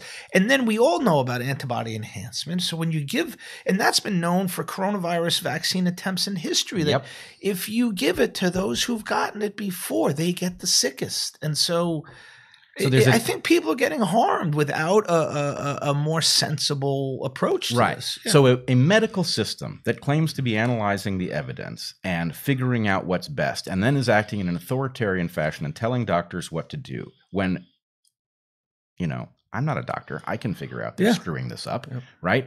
That tells you that this is about something else. The other thing that tells you that this is about something else, I think, is this policy that we don't treat you until you need help, right? Until you're in dire straits. The idea of sending people with COVID home and then seeing if they get sick enough. Till they turn blue. Right. But the point is, if your point, and I think it should be all of our point, if your point is really actually let us end the pandemic at any reasonable cost, right? If that's the point, sending people home is propagating the pandemic, and treating them late when you have a drug that would fix them early is malpractice. The only way in which that's sensible, Bret, is the studies using ivermectin as prevention. So there was two types of study designs. One, where they prophylax healthcare workers. The other, which I thought was brilliant, is that anyone who tested positive, they immediately gave ivermectin to the household. And they found in the households that took ivermectin, you could protect the household to a great extent. Now, the studies weren't perfect because by the time you got them ivermectin, they had already been around their sick household members. So you can't prevent everything, but you could prevent that further risk of sending them home. So you can send them home safely. Right. So, okay, if you had that, you could do it safely. If you had the committee of clinicians figuring out what have we learned in the last week, and coming up with the update to standard of care every week based on what we actually know, you could do something like that. But what we're doing now, sending people home to get their relatives sick and then treating them only when it's become an emergency, and they're not making that much virus at that point anyway, this is preposterous and insane. And those two things together just stand out. We are obviously willing to have many, many people die in order to accomplish some goal that has not been shared with us publicly. It's an obsessive focus with vaccines. And the other thing that I want to say about ivermectin is that the real shame, I mean, that's an understatement, but we think of ivermectin, we need more than just vaccines. Even if vaccines prove to be safe and long-term effective, you still need more, right? Because I like your model is that to really control the pandemic, you either need herd immunity by vaccination, prior exposure, or with ivermectin. Now, somehow you got to get to whatever that number is, 90, 80 percent. We think of ivermectin as that bridge. So it's not only a bridge to vaccine. So for all of the areas of the world which are not going to see a vaccine for a year or two, there's just not enough, right? For all of those who are vaccine hesitant, you could safely or contraindicate. There are people who can't get the vaccines. They can now live safely with an alternative medicine. So you could treat the vaccine hesitant, the vaccine contraindicated, or the vaccine poor, meaning those that won't get vaccines. And so it's another tool in the toolbox. We need more than just, one horse to win this battle, right? And we are hobbling, to the extent that the vaccine effort is an effort to get to herd immunity, we are hobbling that effort by demonizing ivermectin. No question. And then so what the phrase that we like is that we consider it a bridge to and a safety net for. And the other reason why it's a safety net is because these escape variants, right? I mean, the idea that these vaccines are going to have long-term efficacy is not clear. It's not clear. They seem to be working quite well as far as on the efficacy side. The safety I'll leave alone for now, but we don't know what it's going to look long-term. Right. Ivermectin, on the other hand, is doing incredibly against all the variants, right? So we know that in the areas of Brazil that did a concerted use of it, it was crushing the P1 variant, especially if you use it early. We knew it for doctors on the ground. There are cities in Brazil that used it, that totally, it is completely effective against the deadly P1 in Brazil. The South African variant, which gave them fits, a few months ago, that went to Zimbabwe. 60 to 90% of the cases in Zimbabwe, the South African variant, they literally eradicated COVID using ivermectin in Zimbabwe. So we know it did well against South Africa. It did well against the P1. The UK variant, which went to Eastern Europe, Slovakia and Czech Republic, they adopted international guidelines. Cases and death counts plummeted. So all of the variants, it has so many mechanisms of action. We still don't know all the mechanisms, and we're still not positive on what exactly the mechanisms are. But the ones that we think are, there's multiple, and they're not going to deal with the variants are not going to escape this. It has many tentacles. Okay, so let me unpack that a little bit. That's highly technical stuff. So you have vaccines. All of the vaccines that are currently being used are narrowly focused on the spike protein. Yep. So you've got a virus that has many proteins. You've got the spike protein as the most conspicuous target, and all of the vaccines are narrowly focused on it. And this is actually unusual for vaccines, right? Many past vaccines have dealt with much larger fractions of the virus. Right. This is part of how we got here so quickly to a vaccine that works. But what this means is that we are creating a very concentrated evolutionary pressure, right? That to the extent that the virus can adapt and become invisible to an immune system that has been primed with the spike protein, there's a selective advantage to those mutants. So we get escape mutants, right? So it works, yeah. Now, you could imagine, and in fact, I wondered whether or not ivermectin was going to suffer the same fate, that effectively we were going to get resistance, right? Because like an antibiotic, it is having some sort of action, and to the extent that there are variants that aren't susceptible, they have an advantage. But what you're telling me is that actually, empirically speaking, if nothing else, whether we know the mechanism or not, empirically speaking, the variants do not appear to escape ivermectin. They do appear to escape vaccines. You know what, Brett? I get to use, what they always use. There's no evidence. There's insufficient evidence to show that that ivermectin doesn't work against the variants. I mean, in fact, it shows that it does work against the variants. And so that's a very common question we get. And we had concerns. We didn't have the data, but from everything that we see, it works. In India, like I talked about, the states in India are absolutely decimating. And so it's working against the Indian variant. The one question that we're debating, that I debate with Paul, is, and what we're hearing from other doctors is that, and also from the trials, is that the dose is really important. So we're thinking that with some of the variants, you need higher doses or longer durations. And so that's the only question, but the efficacy is still there. We think that you need higher doses, and really the efficacy of ivermectin, like almost any other medicine in an acute illness, it's about timing. Yep. You can probably get away with lower doses and short durations if you take it upon first. And going back to my cupboard analogy, where I want every household in the country to have a bottle in the cupboard to take really upon first symptoms. Even before, in fact, one Indian doctor who wrote to us, he had not a test and treat strategy, a treat and test strategy, which I think is even better. Right? No, it's so totally smart. Treat, then test, see if what you're treating. And so I think that's early is key, but later on you need higher doses and longer durations is what we're finding. Okay, so this raises some questions. So on your website, there is a PDF document that very clearly lays out the protocol. It lays out the protocol. It lays out the dosage of some auxiliary supplements and things, exactly. Things that we think are either synergistic or, will fortify and give you the best chance of beating this. And there's lots of good physiologic rationale and excellent safety data around it.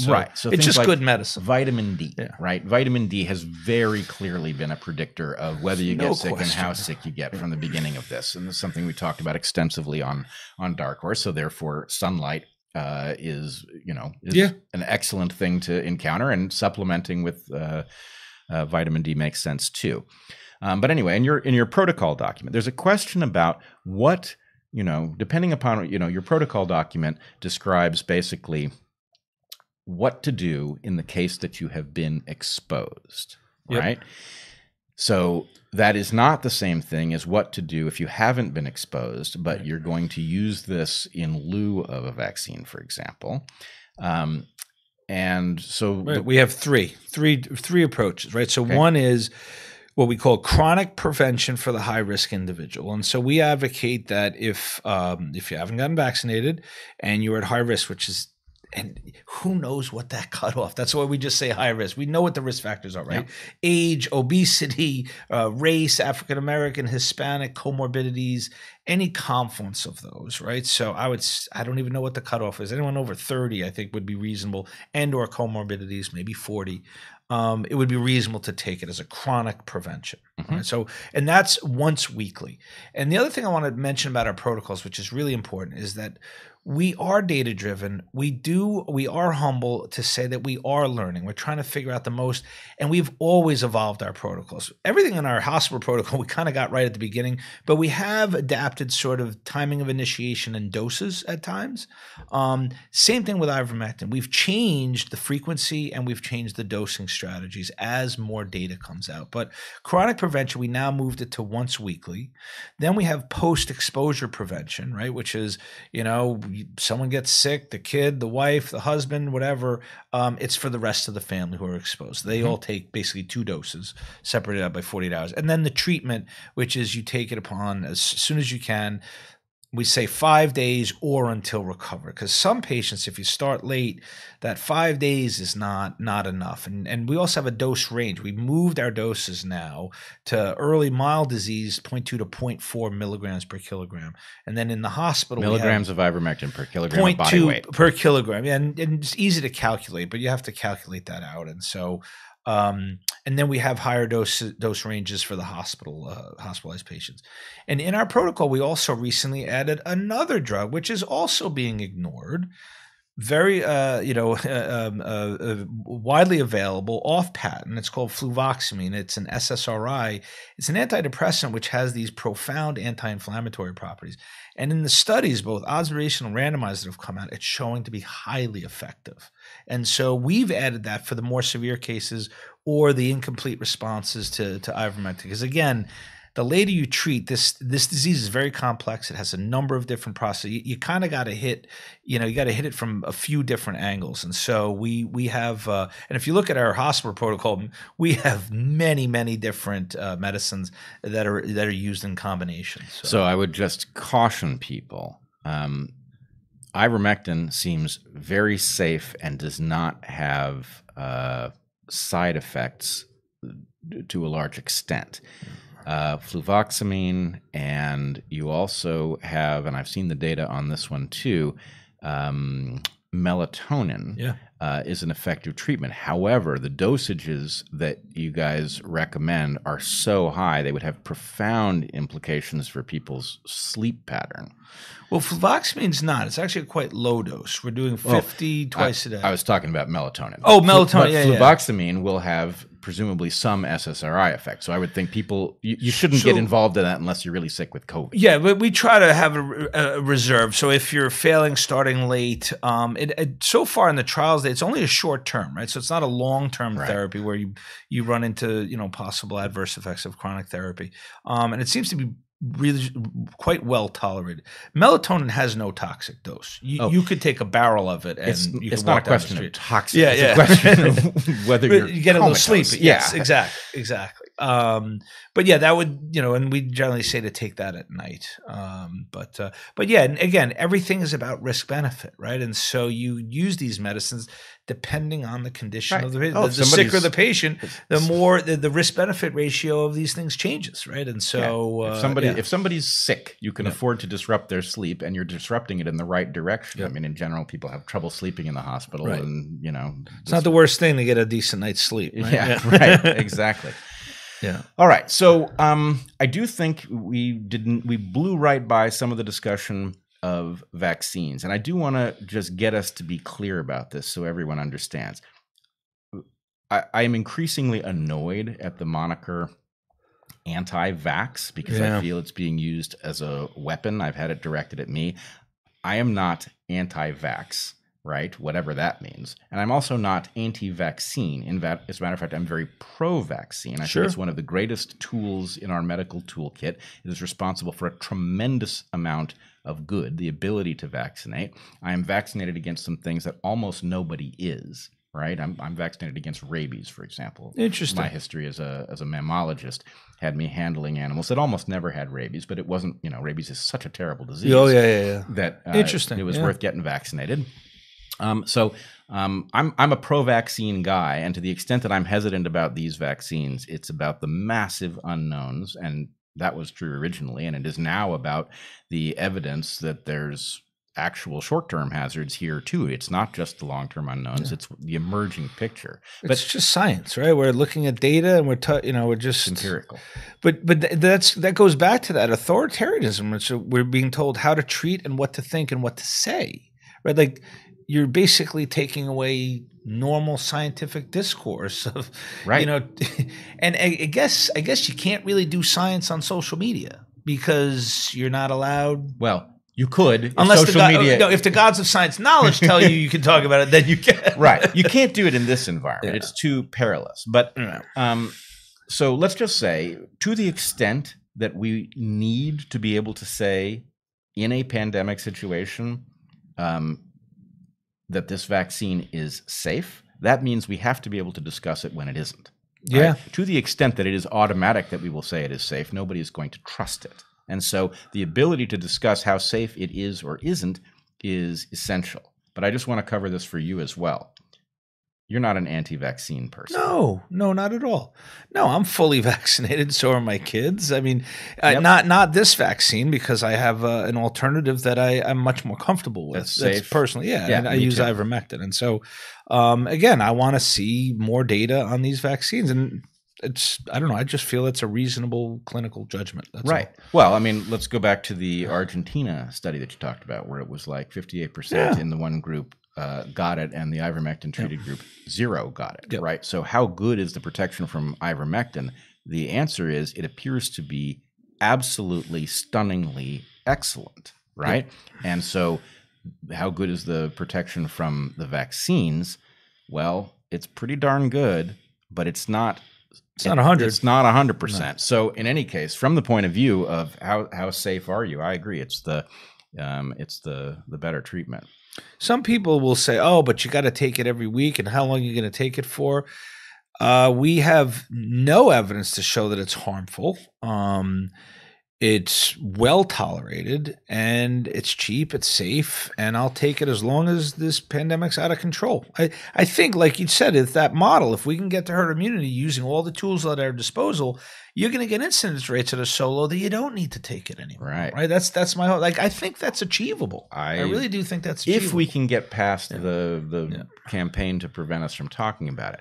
But I actually wanted to ask you about this too. Some of the really interesting evidence from what we would call a natural experiment comes from the fact that people were taking ivermectin in Africa, as you point out, for its antiparasitic properties, and that appears to have given them protection from COVID when it happened. So the prediction is that Africa was in huge trouble, did not manifest, and the circumstantial evidence points to ivermectin. But what I didn't know until you told me was that the dosages involved in the antiparasitic treatments are they may be high dosages, but they're very infrequent. And so the fact that produced substantial enough immunity to COVID that it could be detected suggests that actually this is a very potent and effective treatment. The group that wrote the paper that did the analysis on Africa, it's a really interesting paper.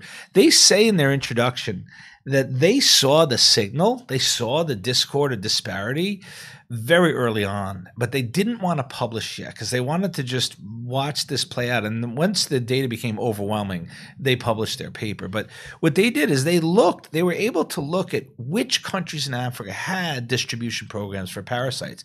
And they just looked at all of the countries with it and all those without. And it had the highest degree, like the degree of statistical significance approached zero. Like the p-value was 0. Like the probability chances that this is random. it was is zero. Like, yeah. this is as real as it gets. If you live in a country which had, like you said, even as infrequent as like twice a year, you had much lower cases and deaths from. So again, it's just another, like, when you put together all the piles of evidence that are screaming that ivermectin can demolish this pandemic. I mean, that's just another one. My favorite is the little one, which is the nursing home. So ivermectin is a treatment for scabies, right? And what happens in nursing homes is if one resident gets scabies, all the residents take. It's almost like if one resident gets the flu, right? They give a Tamiflu to all the other. So they give it to all of the other residents as well as the workers.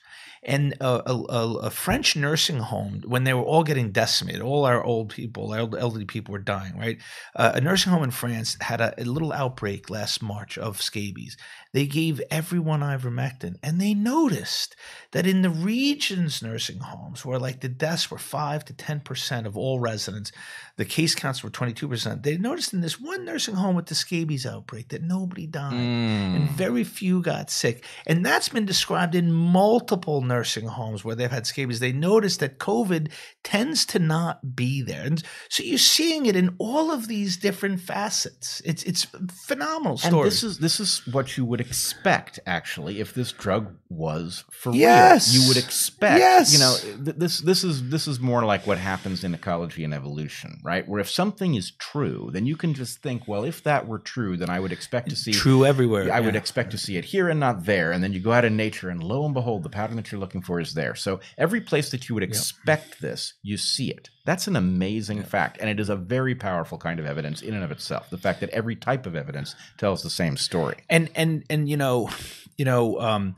Paul says this. I think I said it first, but I think he's claiming it at his original statement. But I've said that if you were going to have, and I just want to just say a couple of things that I like to say about ivermectin, is that knowing what we know about this disease, and that it's a viral replicative phase, and that it's a severe unchecked inflammation later on, is that if you were going to design a drug to treat COVID, you would want something that works as an antiviral and an anti-inflammatory. And like I mentioned before, we have multiple mechanisms that we think it's acting as an antiviral, but also there's a body of studies showing that it really works at controlling or modulating inflammation. And so it works in all phases of the disease. And so the other thing that you want is you'd want it to be safe, right?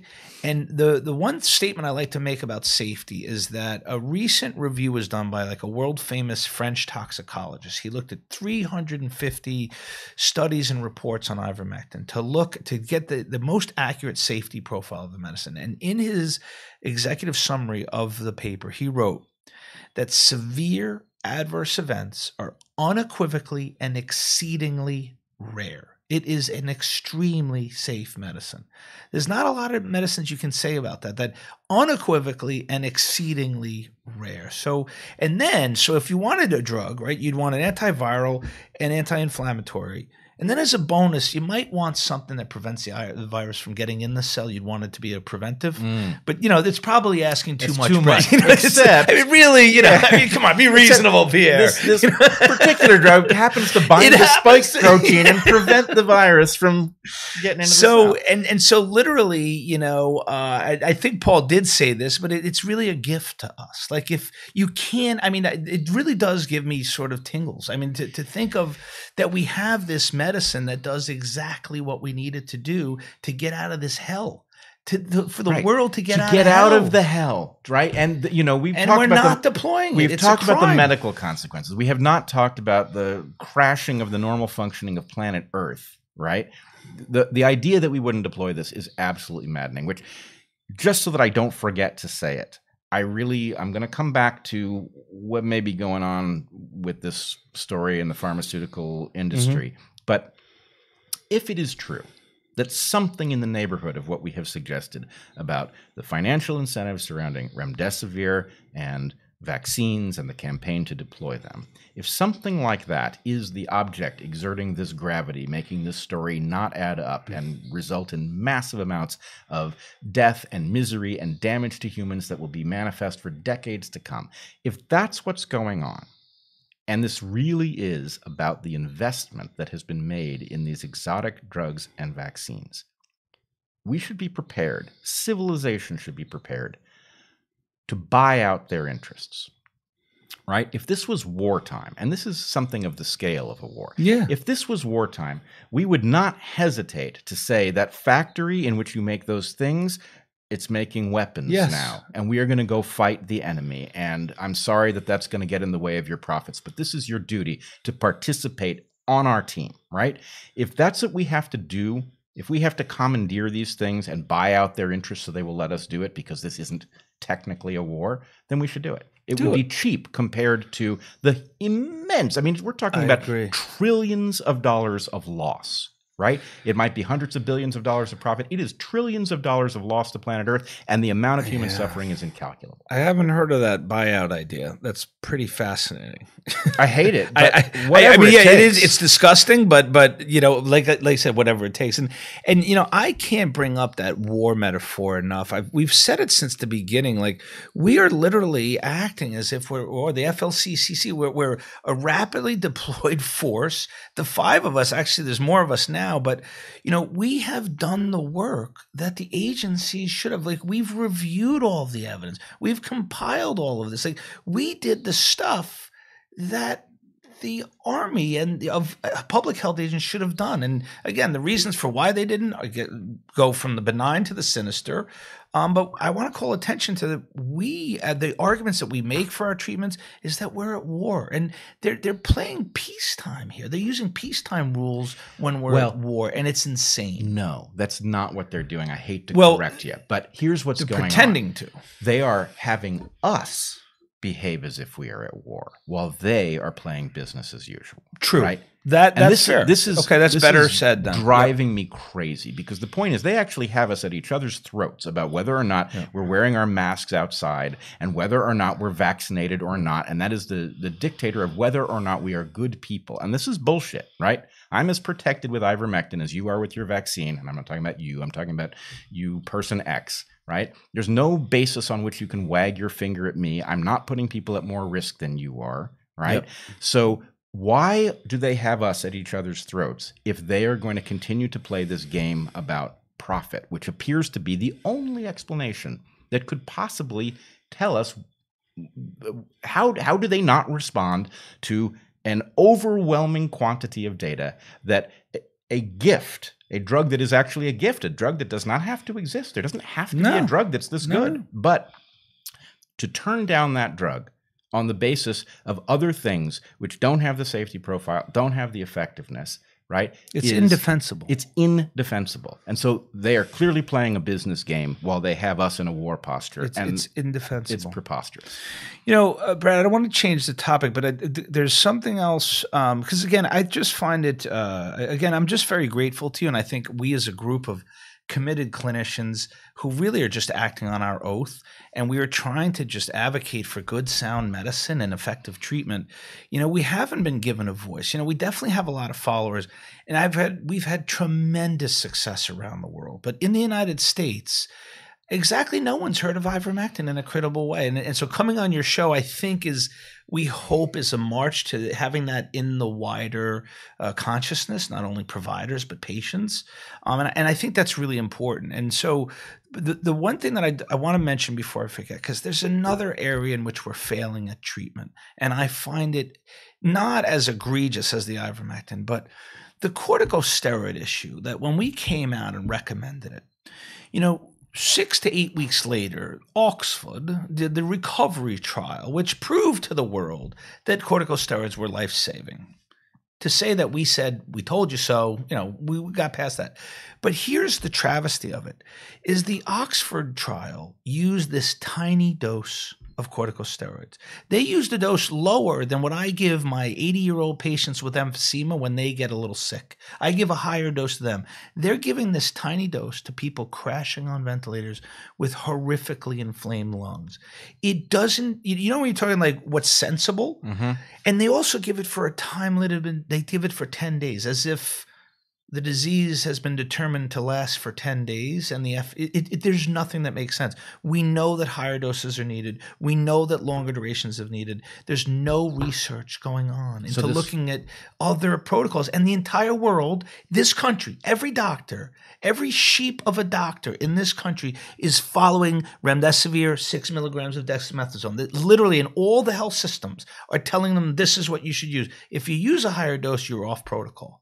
And in some places, you're probably going to get feedback for that. I use very aggressive dosing strategies for longer durations. I think there are quite a few doctors who are, but the official NIH one is this tiny dose of steroids.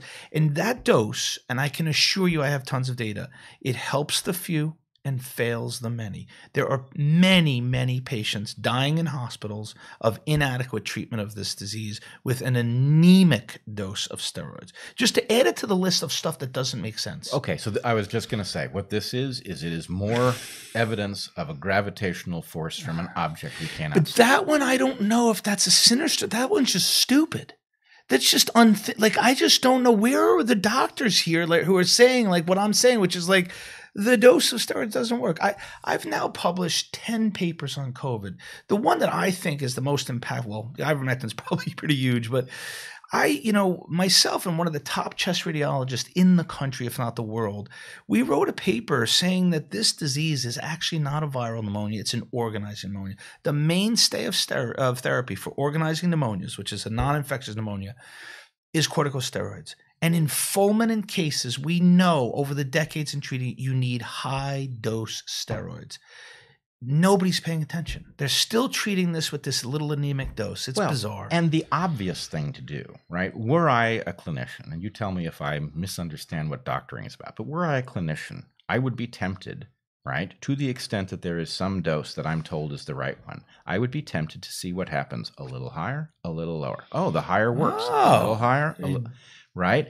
You would find whatever dose worked best at the point that you just nudged it a bit, right? Yes. So the idea that there's some God-given dose is absurd. The God-given dose is what was tested in the trial. And that's where I find randomized controlled trials. It's another reason why they're very unsatisfying, because they tested one protocol. Right. It doesn't mean that's the only one, but the world is taking it as that's how you treat COVID. That is maddening. It's mad. And the other thing is, what I know is my guess, and I haven't talked to those investigators, but my guess as to why they tested such a low dose is because they were literally fearful that it was going to be harmful. So they on purpose tested a low dose.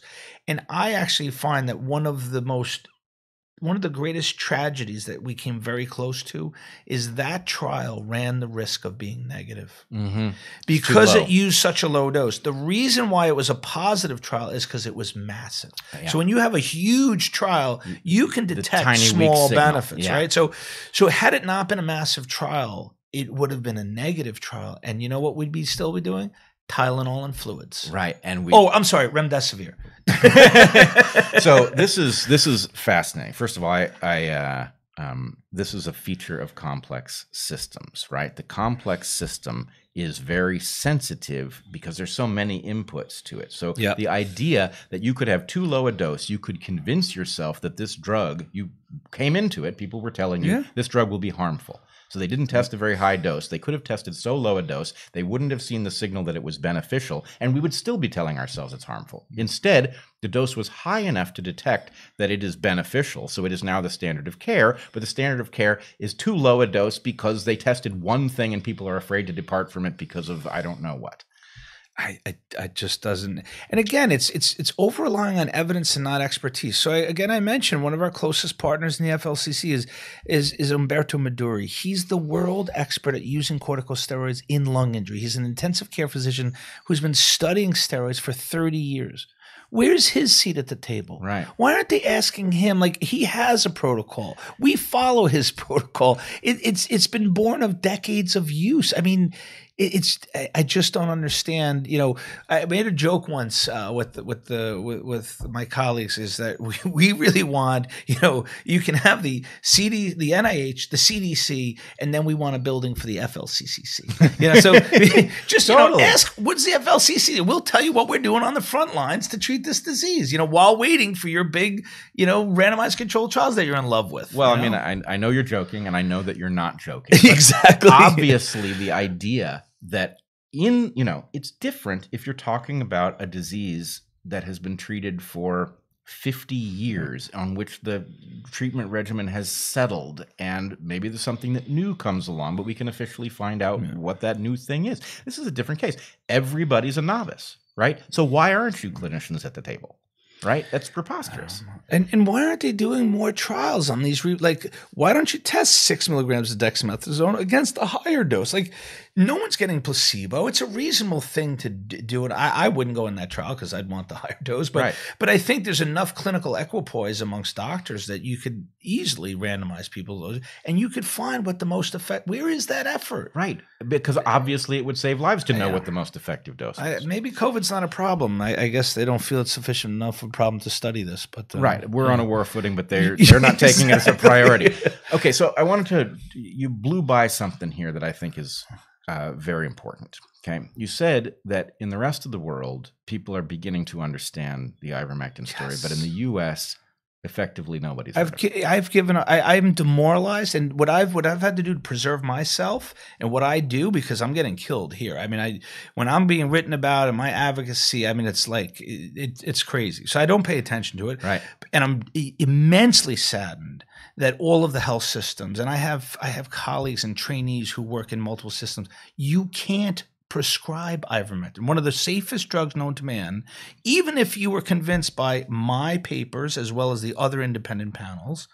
You can't even prescribe it to a patient in many hospitals in this country. The pharmacist will not give it to you because from on high, they're saying not to. Okay. So I want to put this in a slightly different context. I find that as maddening as you do, but I also find it maddening. We Americans botched the COVID crisis early on. Okay. Yeah. Many people died who didn't need to because of the way we reacted. Clearly. We're doing it again, right?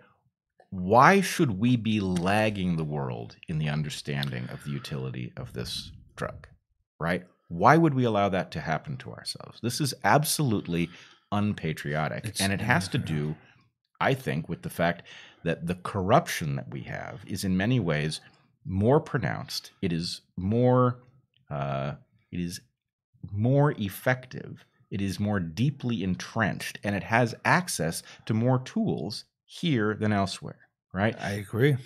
And so somehow we Americans have to recognize that this story, as crazy as it is actually telling us something about an entirely different disease that has to do with the authoritarian control over thought about what is true, and that manifests here in a medical context that is absolutely ghastly, but that is not its fundamental nature. Its fundamental nature is about controlling what people think for purposes that have something to do with profit. And it's that control of why, going back to your question, right?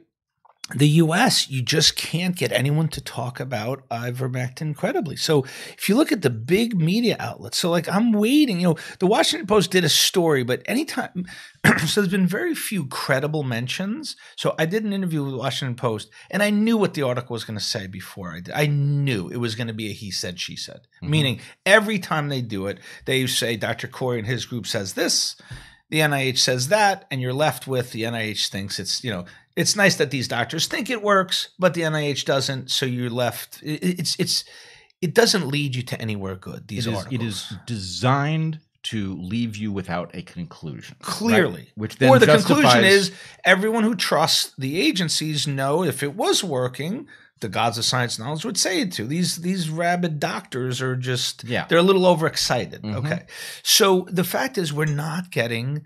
There's not a discussion around ivermectin in major or mass media. The only times I get invited to do interview, it tends to be right-wing or conservative media because I think they're more naturally aligned to question government. And so that's the only places I can get a voice. No like major central or liberal leaning outlets want to talk to us or give us a credible mainstream. Mainstream, that's what I meant. You're sitting here at the table of liberals, right? Yeah. But heterodox liberals. Yeah. Right? It is the orthodox liberalism that is finding this impossible to swallow. And unfortunately, for reasons I cannot explain, that mainstream pseudo-leftism in the U.S. has become aligned with all these gargantuan powers that it traditionally would have been opposed to. Yeah, right? I thought that's what we were about. Right, exactly. When I say we, I'm a liberal as well. Well, of course. And, the thing is, now we're rebels. And heterodox is a good word because it's true. I don't align perfectly with, everything that and what we're supposed to be about, I think we're failing. So anyway, so when you talk about, when I look at the U.S., so we have a map. So it's just been, I got to tell you, at the same time that I'm so demoralized with what's happening in the U.S., when I look at all the countries that have, and the amount of countries that have adopted into their national guidelines and are absolutely saving hundreds and thousands, if not millions of lives with ivermectin, a lot of times our review paper in our group is mentioned. And it's like an extremely satisfying thing. And so even in India and many states in South America and Central America, even Mexico used our work because we brought it to attention of a lot of these agencies.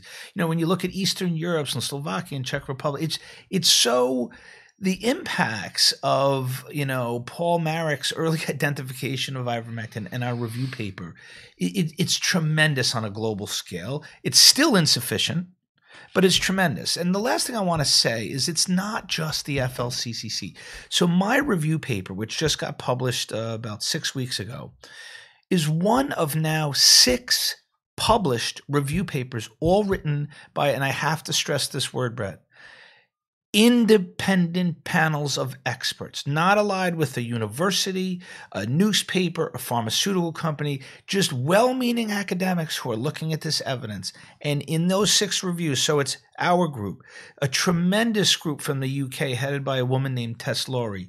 She's actually an expert consultant to the WHO and the Cochrane Library. For a living, you know what she does? She does systematic reviews and meta-analyses, which informs treatment guidelines for all of the major agencies. She has done that. Her and her group did this for ivermectin. You can't come up with a more credible source than her. She also, her group, and they brought together a guideline committee of 65 people from all around the world, all advocate ivermectin. Satoshi Omura's group from the Kitsatso Institute in Japan, they did and published a review paper also calling for ivermectin. Nobel laureate. In a group of Italian researchers in Spain. So you have independent panels from Spain, Italy, UK, US, and Japan. None of us with conflicts of interest, none of us who stand to gain anything, and we're all saying the science says this has to be systematically deployed. And the fact that even with those credible voices from all of those countries, we're getting drowned out, and we're just getting suppressed and distorted. There is no level of consistency among people who have looked at this. There is no amount of credential that breaks through this wall of silence. I mean, am I correct? You are, in fact, the author of the major textbook on the use of ultrasound in point of care? So my real, I guess, claim to fame within my specialty was I was one of the pioneers of a new field called point of care ultrasound, which is really critical to use in ICUs, right? It allows us to detect life-threatening conditions within seconds. You don't need to call for a study. You can do it at 2 a.m. Like I can look at a heart and I can know if the RV is blown, the LV is blown. I can tell if there's a hole in the lung, what's going on in the lungs, and I can do that. So am I right that in part this is a special tool because not only does it allow you to look into the tissues, but it allows you to look into the tissues in motion? Oh, yeah. You can detect any number of life-threatening conditions. And, I'm really proud the textbook of which I'm a senior author, which I edited with a couple of really talented colleagues. It's like one of the best-selling textbooks. It's now in like 7 languages, and so that's one of my proudest contributions to medicine before COVID.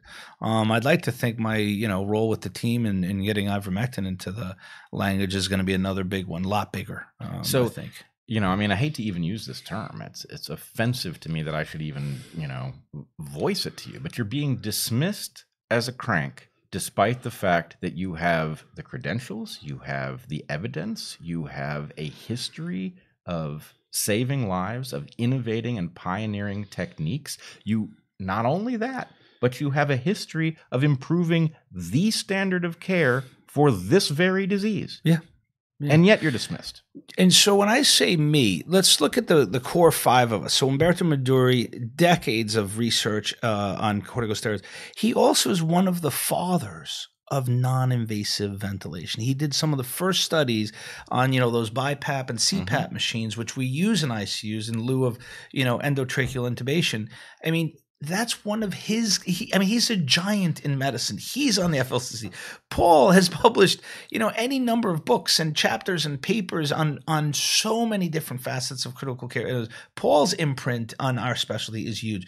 Joe Verone is one of the world experts in what's called therapeutic hypothermia, where we, cool people after cardiac arrest to protect their brains and promote brain healing. Saved my wife's father's life. He got cooled. He did. Right.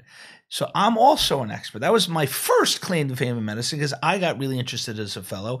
And I was one of the pioneers who developed protocols for all the hospitals in New York City. So I'm from New York. That's where I trained. And so I was part of Project Hypothermia there. And Joe Verone was a big, he's published a lot. And he's still doing lots of research on therapeutic hypothermia. So when you look at our group, even before COVID, we had some of the biggest contributions to our fields in different ways. And yet, again, we're being ignored. Like, we're not cranks. You're the opposite of cranks. Yeah. So not only are you not cranks, you're the opposite of cranks. Right. What my brother calls knarks, which is crank spelled backwards. Knarks. Right? So where the experts are being dismissed as cranks. But your testimony on this topic in front of Congress was taken down by YouTube, which I find another glaring fact of this story, because who the hell are they? Even if you were a crank testifying to Congress, why is the public not allowed to see that? And the fact that you're the opposite of a crank testifying on a matter of importance to all of us should have made this a very famous piece of testimony. You're not allowed to talk about ivermectin in the treatment. It's in their community guidelines. It's not allowed. Absolutely insane. You're not allowed. All right. So I've got two more things on my agenda. You may have other things that you want to raise. I wanted to just deploy a little models. I'm trying to figure out what the object is with this immense gravity that we can detect but cannot see. I had the following thought. Somehow, this question, as we've talked about, the vaccines and the fervor for the rollout, the insistence that everybody get it, whether it makes medical sense for them to get it or not, right? That is a very powerful indicator of something that I believe is driving here. And it occurred to me, we did a little segment on Dark Horse, Heather and I did, on the difference between relative measures of effectiveness and absolute measures of effectiveness. And this is a bit arcane, but the relative measures of effectiveness for something like these vaccines are very impressive. Something like 95% for the two mRNA vaccines. That is, when you compare people who got it with people who didn't get it, how much more protected were the people who got it. If you use an absolute measure, that is to say, how much good did you do the people who got it, the number plummets, because the fact is that not everybody confronts COVID. The actual number of people who were prevented from getting the infection is reasonably low. Reasonably low. And the number of people you have to vaccinate to prevent an infection is pretty high. Number needed to treat. That's a common metric that we use. Right. So, okay, in light of that, the thing about the absolute measure, which is much lower, is that it is actually sensitive to what alternatives you have. Yes. Right? And ivermectin, for example, I believe was specifically excluded from at least the Pfizer trial, and I would imagine the others as well. But the point is, you couldn't be in the trial if you were on it. And so the point is, you were comparing people who were vaccinated with people who were absolutely unprotected. Yeah. Were you to compare people who were protected by ivermectin, oh my gosh, the absolute measure of value would crater. You would also run the risk, Bret, of actually proving a superior efficacy of ivermectin. Right. You could clearly come out with a trial which showed the ivermectin group got less infections than the vaccinated group. Right. It's clearly, in my mind, if you gave it to them every week, you'd definitely find that. You'd find that. Okay, so then here's what you've got. You've got the effectiveness right, in absolute terms is very low, and it craters, right, to something like 0 if compared to ivermectin. Clearly. At the same time, what doesn't change is the risk of the vaccines. That is to say, the long-term hazard. Let's leave the short-term hazard aside for the moment, though that may be significant. But the long-term hazard is a total unknown, right? And so the point is, how useful is it? How wise is it to take that long-term risk? Well, the answer is very different if you treat that question in isolation from ivermectin or with the presence of ivermectin. Clearly. In the presence of ivermectin, there's no justification for this at all, right? And so the point is that suggests that this analysis about the emergency use authorization is not an abstraction. It may be absolutely central to this, because you can't have ivermectin anywhere in the picture or the analysis becomes critical that ivermectin not be entered into that equation. Yeah. If you put ivermectin as a variable in that equation, you do not come out to a conclusion that the world should get rolled over with vaccines. I mean, you can't. That's not what the equation would show you. You don't. The calculation, no. You don't. And I agree with that. And so what that means, and let's be as generous as possible here. Were you a pharmaceutical exec, right, and you've invested, I don't know, hundreds of millions of dollars in the generation of these vaccines at a time when ivermectin was not understood to be effective, right? And then ivermectin comes out of nowhere. It's not under patent, right? So it can be made cheaply. It is being made all over the world already, right? It's safe and effective. So the point is, okay, that's a nasty surprise because you may have invested money that you can't recoup because there's no justification for exposing people to the hazard. Some bets work out, some don't. Some bets work out, some don't. And I would really hope that the pharmaceutical industry would understand that this was just the cost they paid. Well, mom and pop shops paid a terrible price for many people, exactly. Right. So, there was a lot of bad luck to go around here, and nobody is entitled to be immune from bad luck. We all got exposed to a certain amount of it. But even if we had to buy them out, that's again, even if we had to buy them out, right? Why are we exposing people to this risk if all we got to do is say, hey, we found a better solution. Thank you for your service. Here's some payment to make you whole. And can we please go do the right medical thing, right? Brilliant.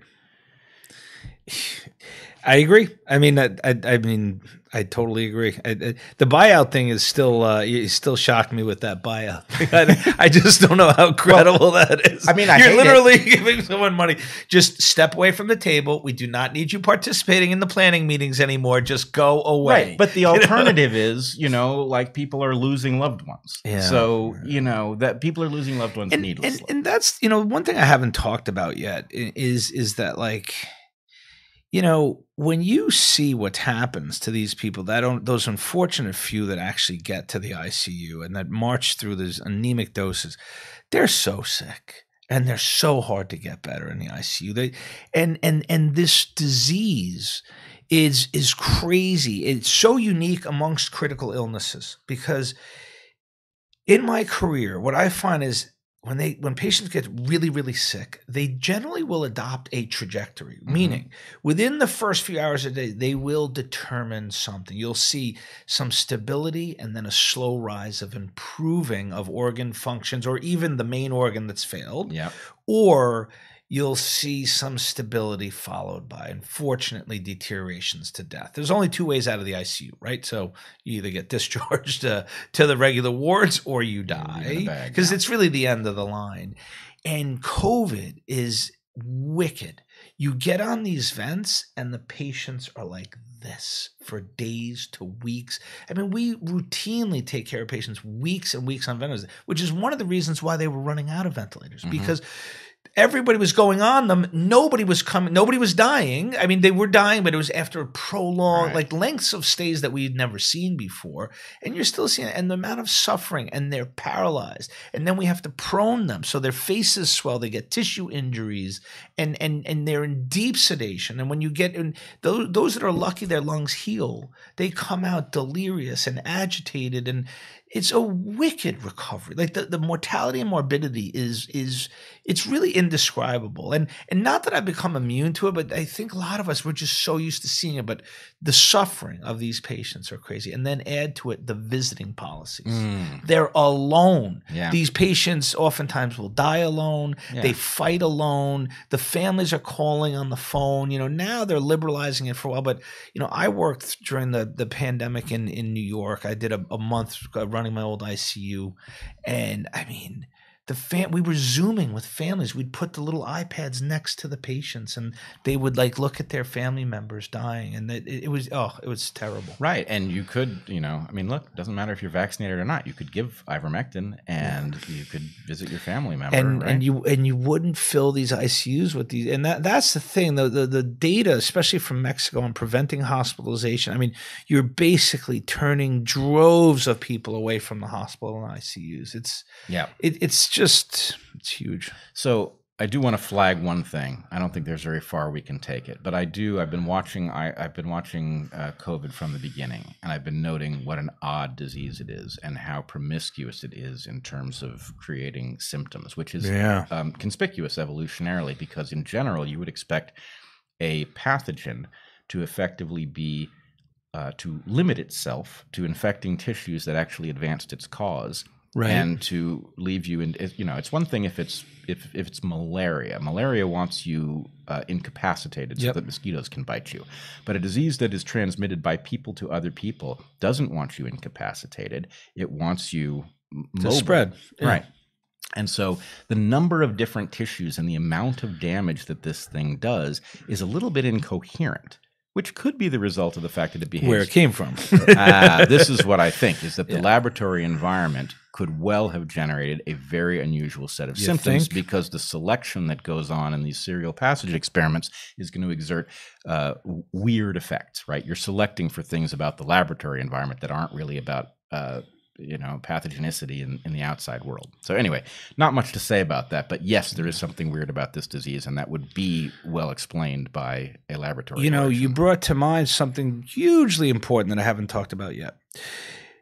But we talked about our protocols, right? So chronic prevention, post-exposure, early and late treatment. We actually are coming up with a new protocol, and this is fabulous. This is fascinating. But this protocol is actually not evidence-based in the sense that we don't have trials to show it. We know it works, but ivermectin is proving immensely helpful at long-haul syndrome. And so we have a protocol which Paul calls iRecover. We actually collaborated with a group of other clinicians and experts outside the FLCCC, kind of close kin, cousins, because we're all fighting the good fight, all good doctors. And we did a very collaborative approach, and we have a protocol now really centered on ivermectin, and it's doing phenomenally. You have no idea the testimonials that we have gotten from patients suffering from disabling symptoms, literally can't go back to work because myriad syndromes. They take ivermectin, and some of the testimonials are like within one day they felt better. Now, a lot of times we have to continue that dosing for a long time and wean them off. Sometimes we have to use steroids, but we are doing phenomenally against long haul COVID. And so I think for your listeners, anyone suffering from long haul, come to our website. We're hoping it'll be up within a week because we're just kind of tweaking the diagrams and the dosing right now. And then I also should mention that we're gaining increasing experience with post-vaccine syndromes that are really responding to ivermectin. And so one doctor he's a retired physician who basically his practice consists of friends and family, but he said during COVID that number of friends and family has gotten so he's almost fully working, but he's a phenomenally bright guy. And he was telling me his experiences with ivermectin. And so he started telling me that he was some of his patients were coming to him with these terribly prolonged, inflammatory syndromes after the vaccine, like myalgias and pains, and really felt terrible headaches, fatigue, responded tremendously to ivermectin. And now a number of us in the FLCC are also getting that experience. And so although it's not evidence-based, there's no trials, but remember, ivermectin, one of the main mechanisms is it binds to the spike protein. And so what do the vaccines do? they make spike proteins. And in some people, the spike proteins make them sick, right? And so it neutralizes the spike protein. So, remember when I was talking like, prevention's asking a little bit too much. What about if we ask for a drug that could work against long haul? You're way, and then post-vaccine syndrome. No, that's just, and then you're getting greedy. I'm sorry. I'll stand down. I'm sorry. I just something got ahead of me. Yeah. I agree. Yeah. This is it is. I mean, in fact, this is what I had on my paper to ask you about as our last question was: is there any hope here for these people? And I've got to tell you, they write to me, and I am saddened and sickened by their stories. No, we've oh my God, that's probably some of the most satisfying. And then one of the little nerdy things is in acute illnesses, you really do kind of need a randomized control trial because so many acute illnesses are kind of self-limited, they'll resolve. And so you'll never be able to tell if it's the medicine or not. But in a chronic illness, I maintain you really don't need a randomized control trial because if you look at some of these testimonials, the patients serve as their own control. So if you have 8 months of symptoms, Bret, and on a Monday, I give you ivermectin, and on Tuesday, you're feeling better. Is it on that 8th month and 7th day of your illness, you suddenly decided to get better? And that was the natural progression, or was it the ivermectin? It could be true for a patient, but the point is, it doesn't take very many instances. You're right. The person, if you do it to a longitudinal, if you did it to 3 patients who had months of symptoms, and they told you that the very next day, all 3 say they're better, you're done. Like that shows efficacy. And I can give you a Word document of all those testimonials that we've gotten. And on our website, we have multiple videos of people who we've interviewed who've told us their plight, their illnesses, and what happened after ivermectin. And they're very compelling. Those are the examples of when case histories are really compelling. You don't need a randomized control trial. Someone who got better after 4 months of taking a pill. So. Well, you certainly don't need it in the case that the pill in question is itself safe. Right. Exactly. You don't need safety data. If you were sick with this thing and you've been sick and it would take one patient who had shown that effect, that it would be worth a try. And then if it doesn't work, it doesn't work. But if it does work, then you know something. And to the extent that you've got multiple instances of this, it becomes a very powerful piece of evidence. And so I don't know. One of the last, I just want to make sure. Did we ever say our website? So for people to go. No, that's a really good idea. We will post some links to papers, some of the evidence that we have discussed. We will post a link to your website, but let's say it right now so people know what it is. FLCCC.net. So Frank, Larry, CCC.net. So Frontline COVID-19 Critical Care Alliance. So, but the reason why I bring it up is because, we've talked now for a while about what we've done, and all we've been trying to do is develop effective treatment protocols and disseminate them, and we've gotten so much great feedback. Lots of intensivists from around the world have used our Math Plus protocol. Our iMask Plus is now becoming, many countries are using it, not the US, right? But we're just getting a lot of success, and that's all we're trying to do. We're trying to help patients. We took an oath to do the best we can, our patients, using the best available evidence, and that's all we've done. All right. Well, this has been a spectacularly interesting conversation, as I knew it would be. I am very hopeful that this message is unmistakable and that we will do the right thing from here. We will end the pandemic with the tools at our disposal, of which ivermectin should be top of the list. And that then we can go about figuring out how we got into this mess, how we botched it, and then what it was that actually brought us to our senses, and we can augment all of the things that worked going forward. I would like what you just said. I thank you for helping us. I think this is such a hopeful development. If we can get this out and recognized, it's going to help so many people, so many people. The reckoning is going to be extremely ugly.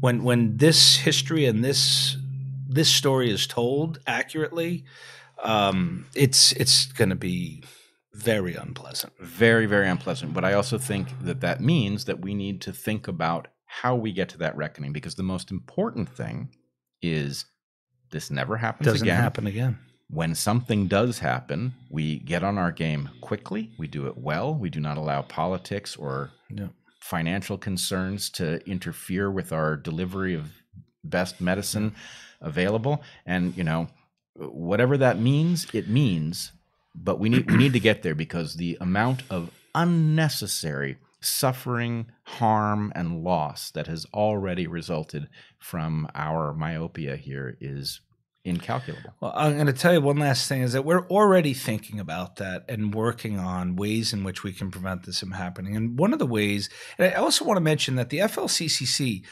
we're like the U.S. group. There is an FLCCC in many, many countries around the world, and we're kind of allied and communicating. So there's the BIRD group in the UK. There's a group of doctors in Zimbabwe. There's another big collection in South Africa. In many countries there, and even in Europe. So France has a group. Netherlands has a group that, they're tiny. They're all getting suppressed. They're all getting drowned out.